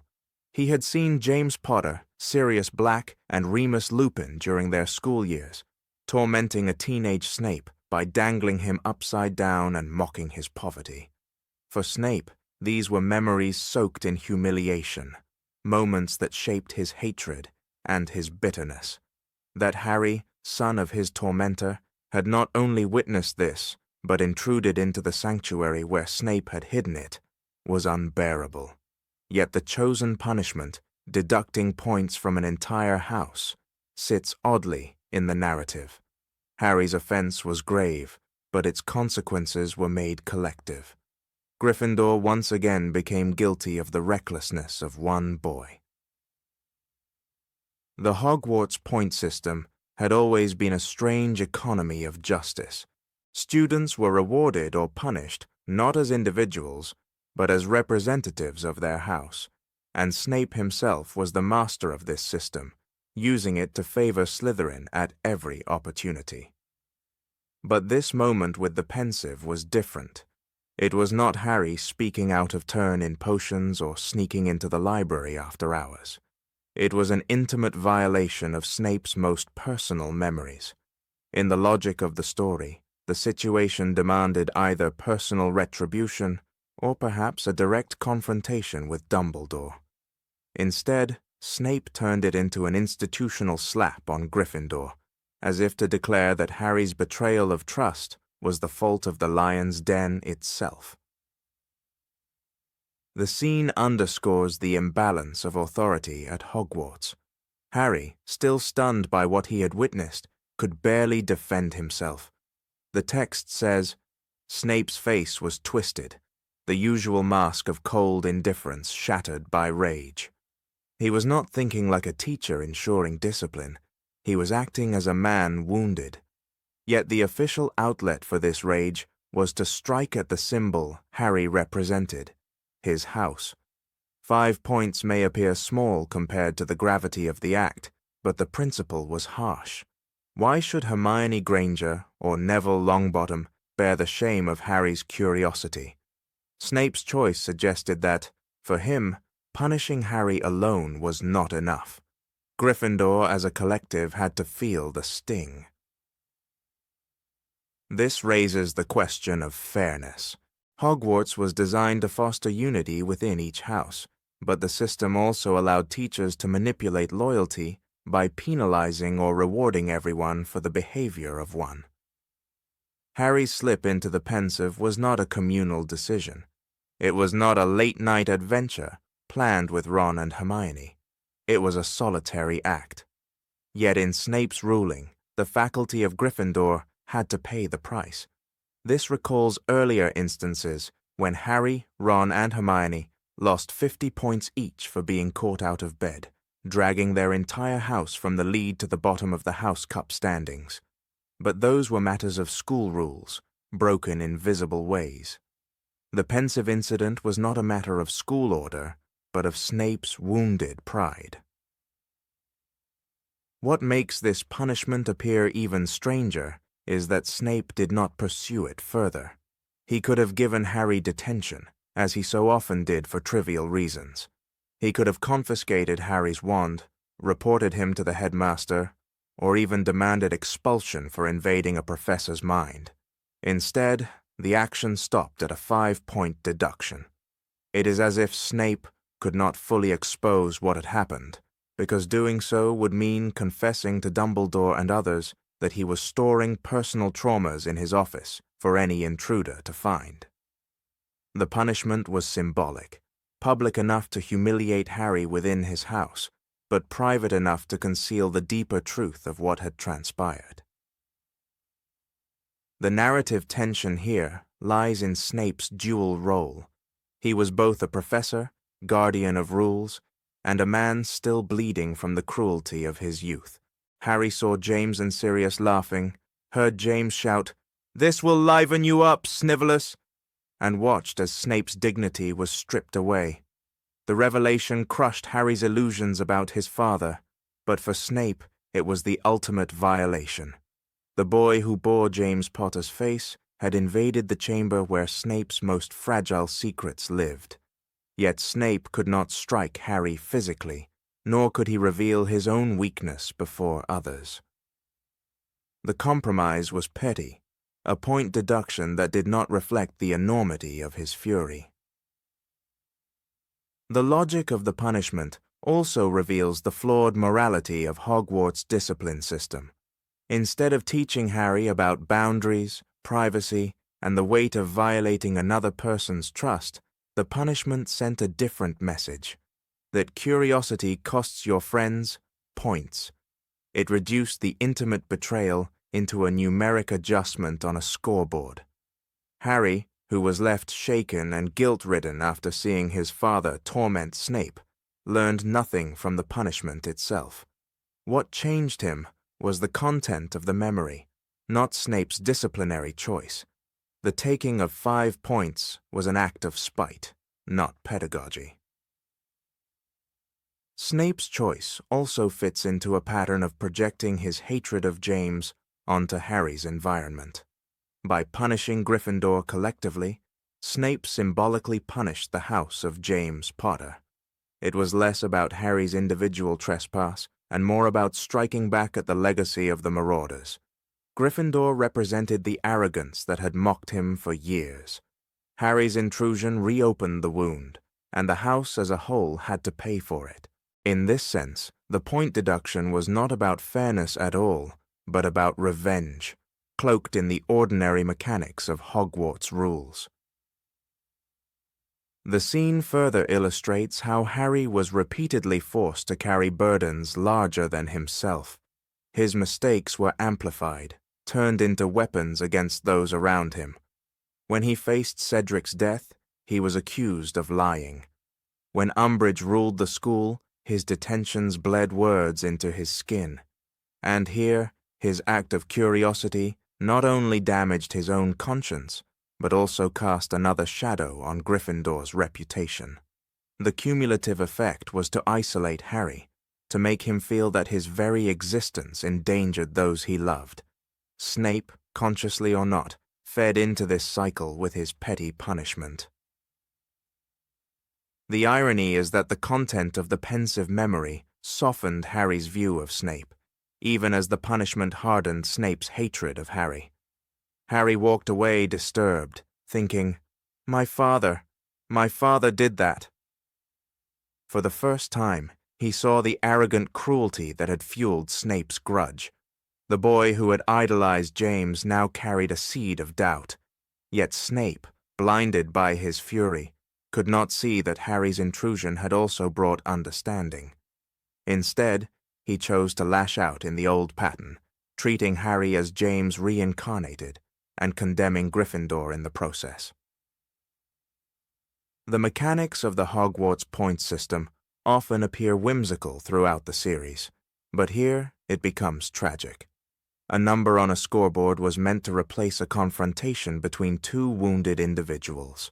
Snape might have sat Harry down and explained why the pensive was sacred to him, why those memories were unbearable to share. Instead, the 5-point penalty turned the incident into another notch on Gryffindor's tally, erasing the personal anguish behind a veil of institutional order. What could have been a moment of fragile connection became another brick in the wall between them. This incident also foreshadowed the way secrets, when exposed, destabilize relationships. The pensive was designed to keep memories safe, to store them apart from the mind. By invading it, Harry exposed not only Snape's pain, but the instability of authority itself. If a student could peer into a professor's soul, what else could be broken?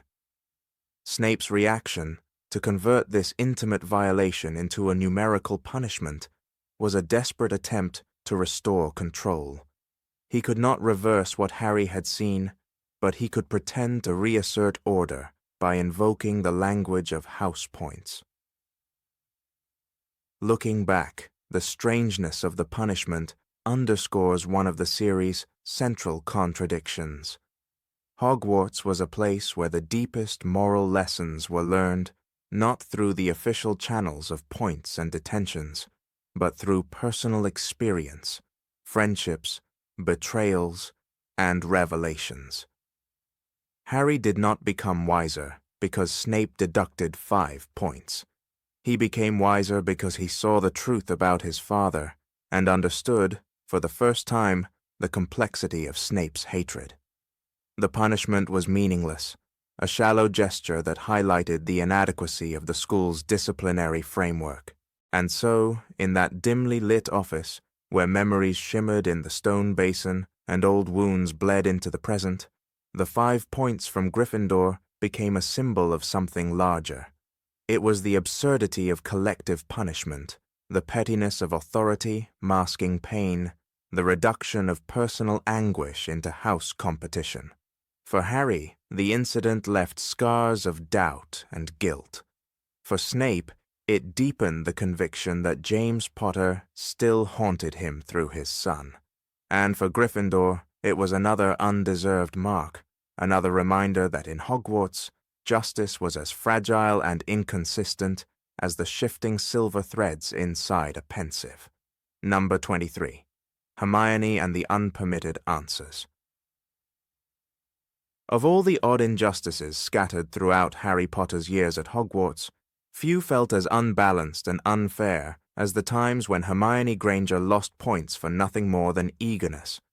She was the sort of student who always had her hand in the air, trembling with answers that seemed to pour from her brain faster than Professor Snape's sarcasm could cut her down. And yet, for that hunger to learn, for that uncontrollable desire to give knowledge a voice, she was punished in ways that other students never were. The classroom, which should have been a safe place for curiosity, became a stage for double standards, and no one embodied this injustice more than Snape himself. His sharp voice cut through the silence. 5 points from Gryffindor for your insufferable know-it-all behavior. It was an astonishing penalty, not for mischief, nor for breaking rules, but for daring to speak when she was not given explicit permission. The potions dungeon was the perfect setting for this injustice. The room always felt damp, hostile, and thick with the fumes of simmering cauldrons. Hermione's hand would shoot into the air the moment Snape asked a question, but he often ignored her. On one particular day, when the tension in the air was almost unbearable, she could no longer hold back. The answer was on her lips before she realized it had escaped. It was correct, as always. Yet Snape's eyes narrowed with disdain. He didn't praise her accuracy, nor acknowledge her diligence. Instead, he announced to the class that Gryffindor had just lost points because she dared to display self-confidence without permission. For a girl who defined herself through her knowledge, it was not just a punishment, but a humiliation. The irony is that the textbooks themselves showed how crucial Hermione's answers were. In Harry Potter and the Philosopher's Stone, Snape challenged the class by asking Harry, "What would I get if I added powdered root of asphodel to an infusion of wormwood?" Harry had no idea, and it was Hermione who nearly fell out of her chair, trying to give the answer. She knew it, word for word, because she had read far ahead. When Harry stayed silent, Snape hissed at him for not knowing, ignoring the frantic hand in the air beside him. This became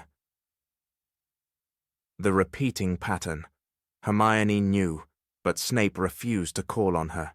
When she finally snapped under the pressure and blurted out the answer, her reward was the cold slap of lost house points. The sense of injustice deepened when other students committed the same supposed offense.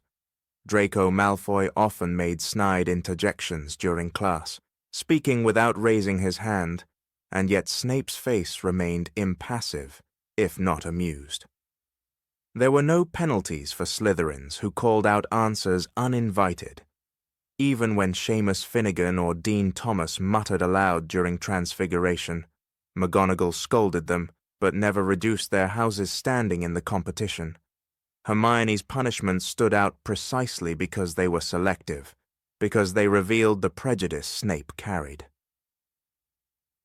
Like a hidden weapon against Gryffindor, for Hermione, who placed such value on academic excellence, losing points this way felt like a betrayal by the very institution she served with diligence. She studied late into the night, carried books thicker than her arms, and memorized facts that would make most students' heads spin. Her drive was never for arrogance, but for mastery, for proving her worth in a world where she already felt the sting of being labeled a mudblood. The point deductions were more than numbers. They were reminders that no matter how perfect her answers, some professors would not allow her brilliance to shine without punishment. The worst sting came not only from Snape's deductions, but from the way her peers reacted. After all, house points were a communal measure, and losing them invited resentment. When Hermione lost 5 or 10 points, the other Gryffindors groaned, as though her intelligence had betrayed them. Ron Weasley himself was quick to roll his eyes and call her insufferable when she couldn't resist answering. "You've got to stop showing off," he once said, echoing the very insult Snape hurled at her. Hermione stood at the painful intersection of being mocked by her friends and penalized by her teachers, when all she wanted was to share what she had learned. What makes the situation even stranger is how rarely points were taken from other students for the same reason. Neville Longbottom, who often stammered out answers without waiting to be called on, was corrected, but never fined points. In Prisoner of Azkaban, when Malfoy jeered during care of magical creatures, Hagrid told him to keep quiet, but no house points were touched. Why then, when Hermione spoke out of turn with facts that were accurate and relevant, did the punishment fall? The inconsistency lays bare the bias of the system, a bias that seemed woven into the fabric of Hogwarts, where teachers wielded authority subjectively, not according to a universal rulebook. The quote that perhaps best captures Snape's attitude toward Hermione comes during Prisoner of Azkaban, when she again gave the right answer and he sneered, "You insufferable know-it-all." It was followed by his infamous deduction of 5 house points. The room went silent, and even Ron protested, whispering in disbelief that he had actually punished her for being clever. Here lies the heart of the problem. Cleverness in the wrong mouth was not celebrated, but condemned. Hermione's voice, because it was hers, carried consequences that others were spared. The cruelty was subtle, but no less cutting. Hermione herself felt the sting deeply. In Chamber of Secrets, she grew quieter in certain classes, hesitating as if calculating whether the cost of speaking outweighed the relief of answering. That hesitation is telling. For a character who thrived on knowledge, to suppress it out of fear of reprisal shows the damaging effect of Snape's bias. She wasn't just losing points. She was losing confidence in the fairness of the world around her. The message was clear. Brilliance is only tolerated when it comes from those the authority favors. The irony is that Snape himself embodied the value of obsessive knowledge. His skill in potion-making, his love of precision, and his sharp mind mirrored Hermione's own qualities. Yet he despised in her what he valued in himself, perhaps because she reflected too clearly the ambition and diligence he had once possessed as a boy mocked for knowing too much. In punishing her, he was punishing a mirror of his younger self, but rather than recognizing this kinship, he turned it into cruelty, a cruelty that cost Gryffindor dearly in points and Hermione in dignity. When we consider the broader framework of house points, the injustice grows clearer. The system was supposed to measure behavior, rewarding courage, discipline, intelligence, and loyalty. Yet in practice, it was wildly subjective. Gryffindor students could lose points for being late or cheeky, while Slytherins escaped unscathed for the same actions. Hermione's deductions for blurting out correct answers serve as one of the starkest illustrations of this imbalance. It wasn't just about rules, it was about who was allowed to bend them. The students themselves recognized the double standards.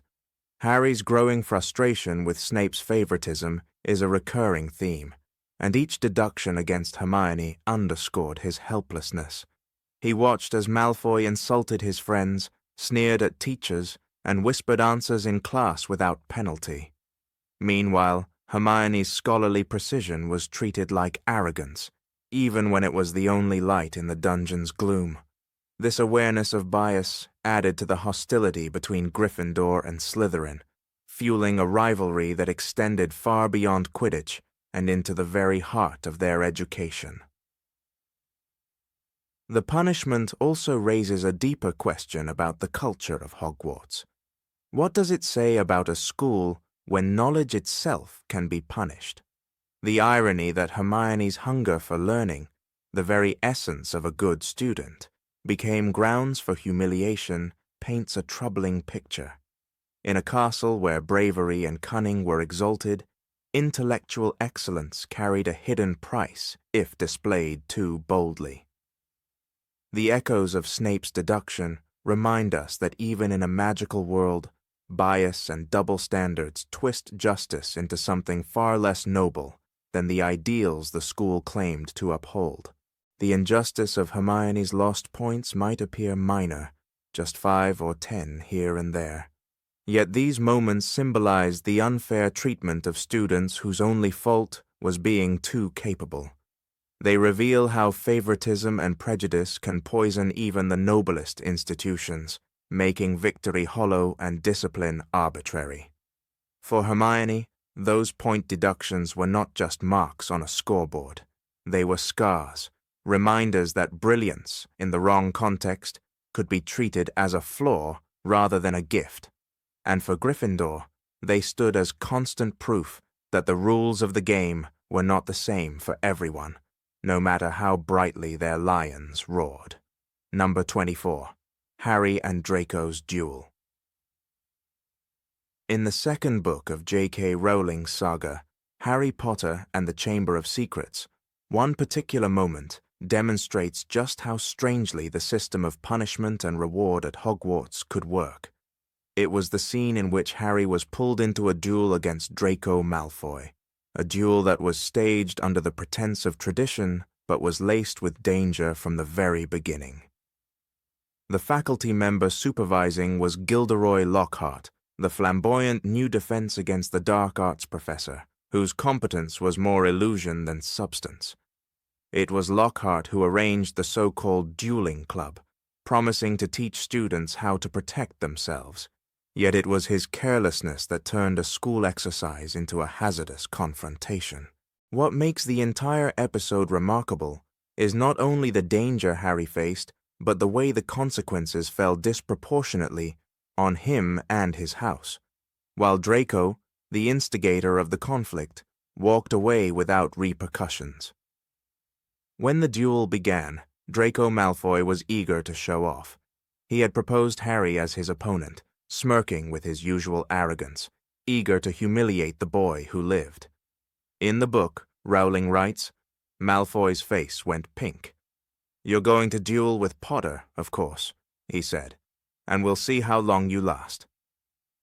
From that very moment, it was clear that the challenge came from Malfoy, dripping with provocation, and Harry merely responded to circumstances he could hardly refuse. To back down would have been to invite ridicule not only from Draco, but from the entire student body watching. This was less about choice and more about defending his honor, something the Gryffindor identity almost demanded. It is important to note that Draco had engineered the moment and yet faced no penalty for his actions afterward. The duel quickly spiraled out of Lockhart's control. Draco opened with a spell meant to incapacitate Harry, and in retaliation, Harry mirrored the aggression.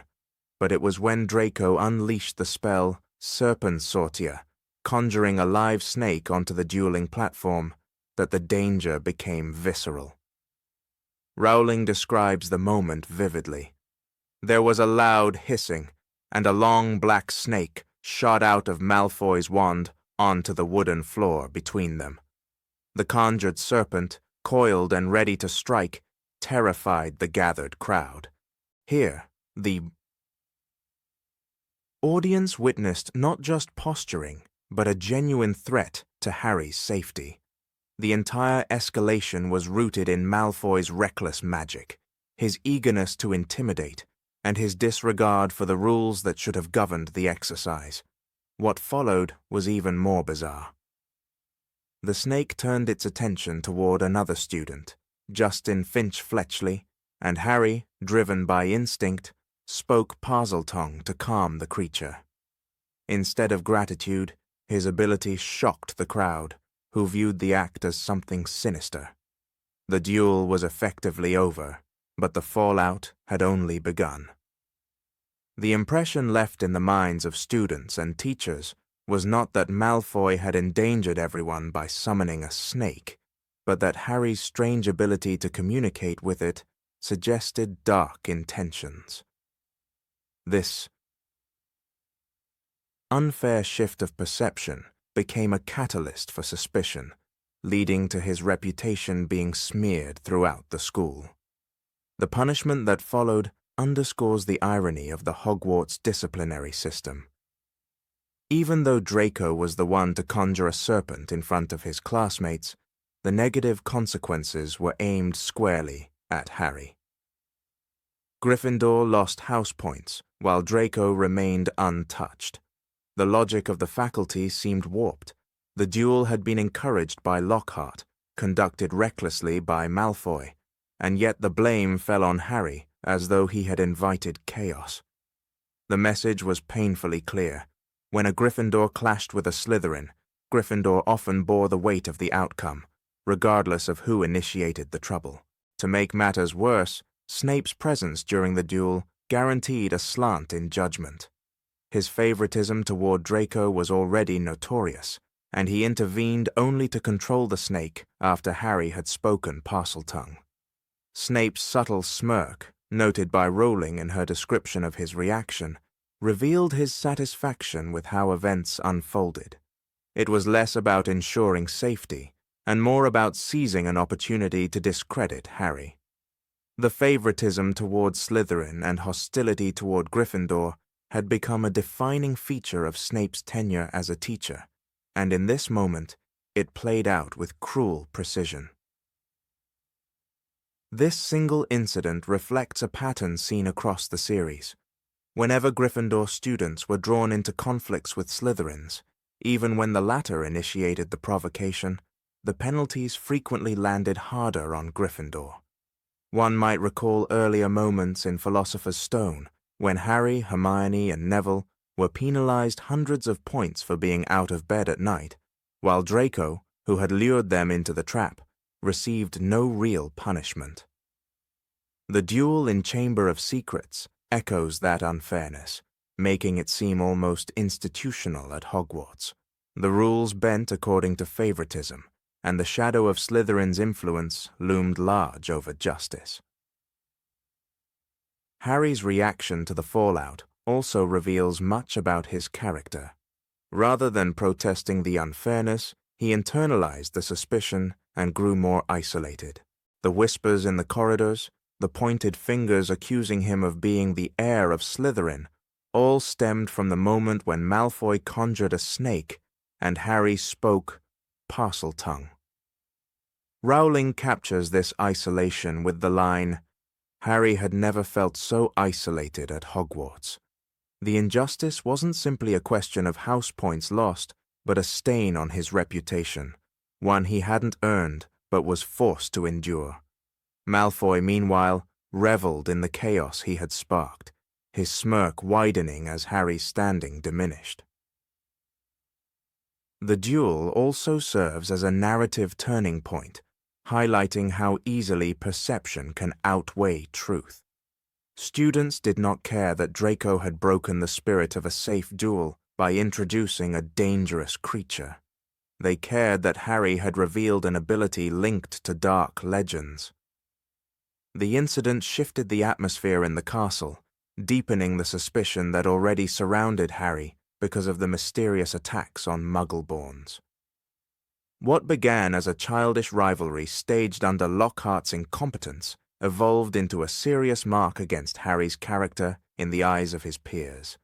The punishment of Gryffindor, through point deductions, only underscored how skewed the balance of justice had become. From a storytelling perspective, Rowling crafted the duel to expose systemic flaws at Hogwarts. The incident was never simply about Harry versus Draco.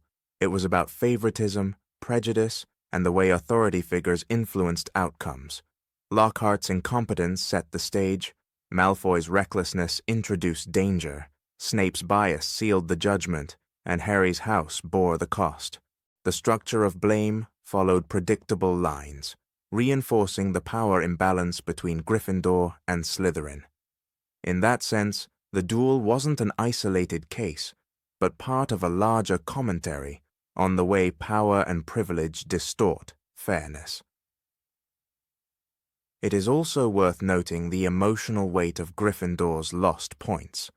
In the Hogwarts system, house points symbolized more than just a scoreboard. They were tied to identity, pride, and belonging. For Harry, every point lost due to unjust circumstances weighed heavily, not only on him, but on his friends, who shared in the collective punishment. The duel stripped Gryffindor of points, not because Harry had broken rules, but because the narrative was twisted against him. For Malfoy, meanwhile, Slytherin's reputation remained intact, bolstered by Snape's partiality, as though endangering another student was nothing more than a clever trick. The unfairness of the duel also intensified the enmity between Harry and Draco. Malfoy had achieved precisely what he wanted. Harry's name tainted, Gryffindor weakened, and suspicion planted in the hearts of classmates. The duel gave Malfoy ammunition for weeks, and he wielded it mercilessly. Each taunt reminded Harry that truth mattered less than perception, that even bravery could be twisted into blame. Gryffindor's collective groans over lost points mirrored Harry's inner frustration, but the system offered no avenue for appeal. The injustice lingered, unresolved, festering into a deeper rivalry. For readers, the scene resonates because it reflects real experiences of unfair punishment. Students often find themselves penalized not because they are guilty, but because authority figures misinterpret events or show bias. The duel is one of the clearest examples in the series where the machinery of Hogwarts discipline appears less about justice and more about reinforcing existing power structures. Rowling's choice to make Gryffindor pay while Draco escaped unscathed captures the sense of powerlessness that many readers can recognize from their own lives. It is a reminder that institutions, even magical ones, are fallible. Looking back at this moment, one can see how it foreshadowed the larger struggles Harry would face against prejudice and misunderstanding. Just as he was wrongly judged for speaking Parseltongue, he would later be doubted when warning about Voldemort's return, ridiculed by the press, and undermined by the Ministry of Magic. The duel with Draco became one of the earliest public lessons for Harry that truth does not guarantee justice, and that those in power often decide outcomes based on bias. The punishment of Gryffindor, though small in the grand scheme, was emblematic of the greater injustices he would confront.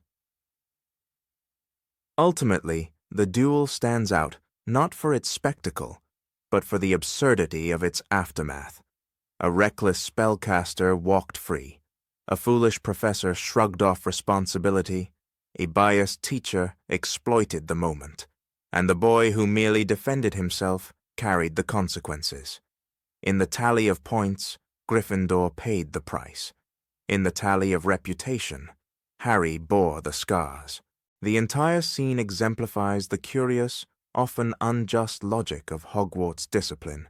When Slytherin provokes and Gryffindor responds, it is Gryffindor who bleeds. Number 25. Luna and her oddities. Of all the students who walked through the echoing corridors of Hogwarts, few were as strikingly unique as Luna Lovegood. Her presence radiated an otherworldly calm, yet her eccentricities made her an easy target for whispers and mockery. She was the girl who wore butterbeer corks around her neck to ward off nargles, the one who read the Quibbler upside down and announced the existence of creatures that no one else had ever heard of. In a world where imagination should have been a treasure, Luna was often treated as a misfit. What makes her story especially unsettling is the way the very institution that prided itself on nurturing young witches and wizards sometimes punished her for the simple act of being herself. One particular incident demonstrates this contradiction in full force.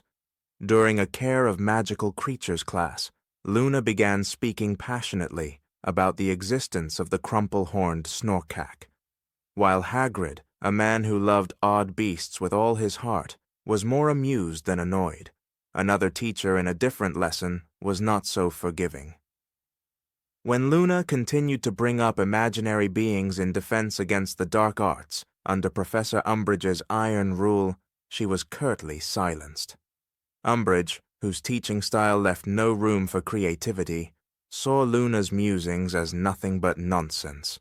In front of the class, she cut Luna off and announced, with that signature simper masking cruelty, that she was deducting 5 points from Ravenclaw for disrupting the order of the lesson with foolish tales.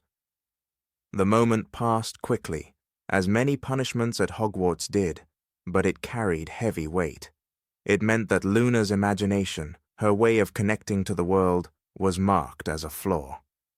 Instead of rewarding bravery for speaking up, Hogwarts, through Umbridge's hand, sanctioned her for daring to express her individuality. The quiet scraping of the quill, as the deduction was noted, was more than a mark against Ravenclaw. It was a strike against creativity itself. In this sense, Luna became a victim of a deeper problem in the magical school, the tendency to value conformity above originality. The cruelty of the deduction was sharpened by how it contrasted with Luna's character. She never spoke with malice. When she mentioned blibbering humdingers or nargles, it was not to mock or boast, but to share wonder.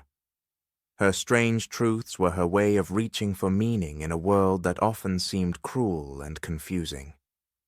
When Harry once told her he missed people he had lost, Luna replied with quiet wisdom, "The things we lose have a way of coming back to us in the end, if not always in the way we expect."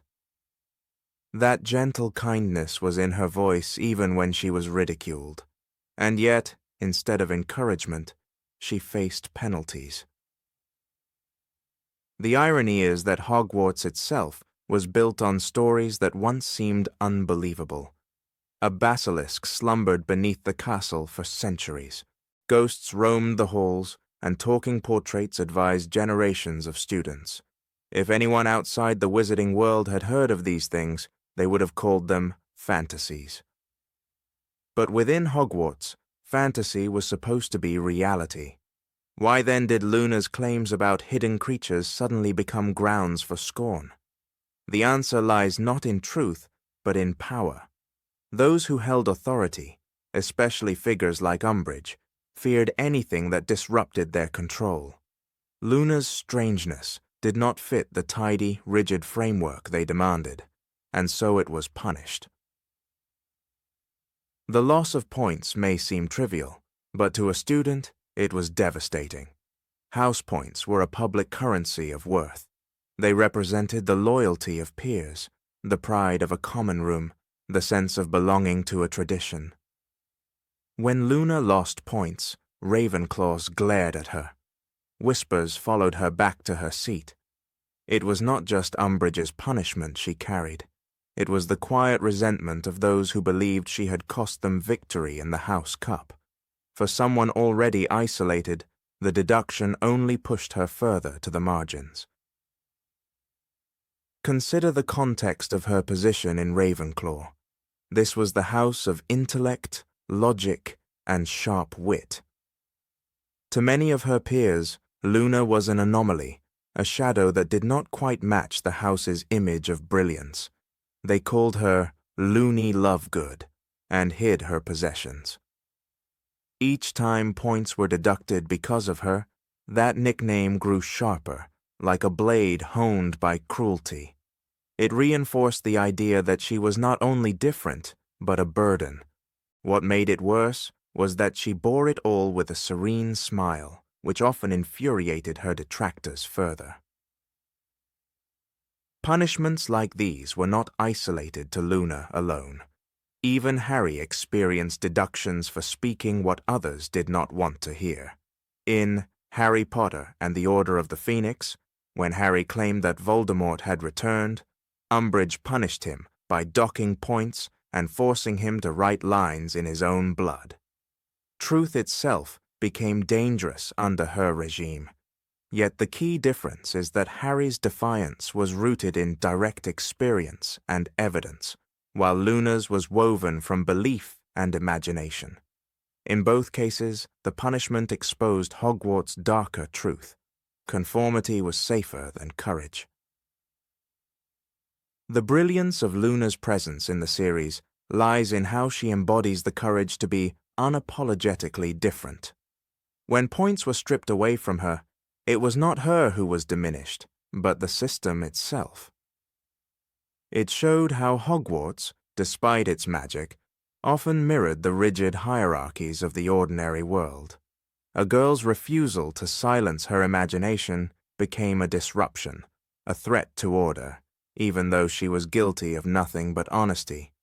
If Hogwarts was meant to prepare young witches and wizards for life beyond the castle, what lesson was it teaching? That difference deserves discipline.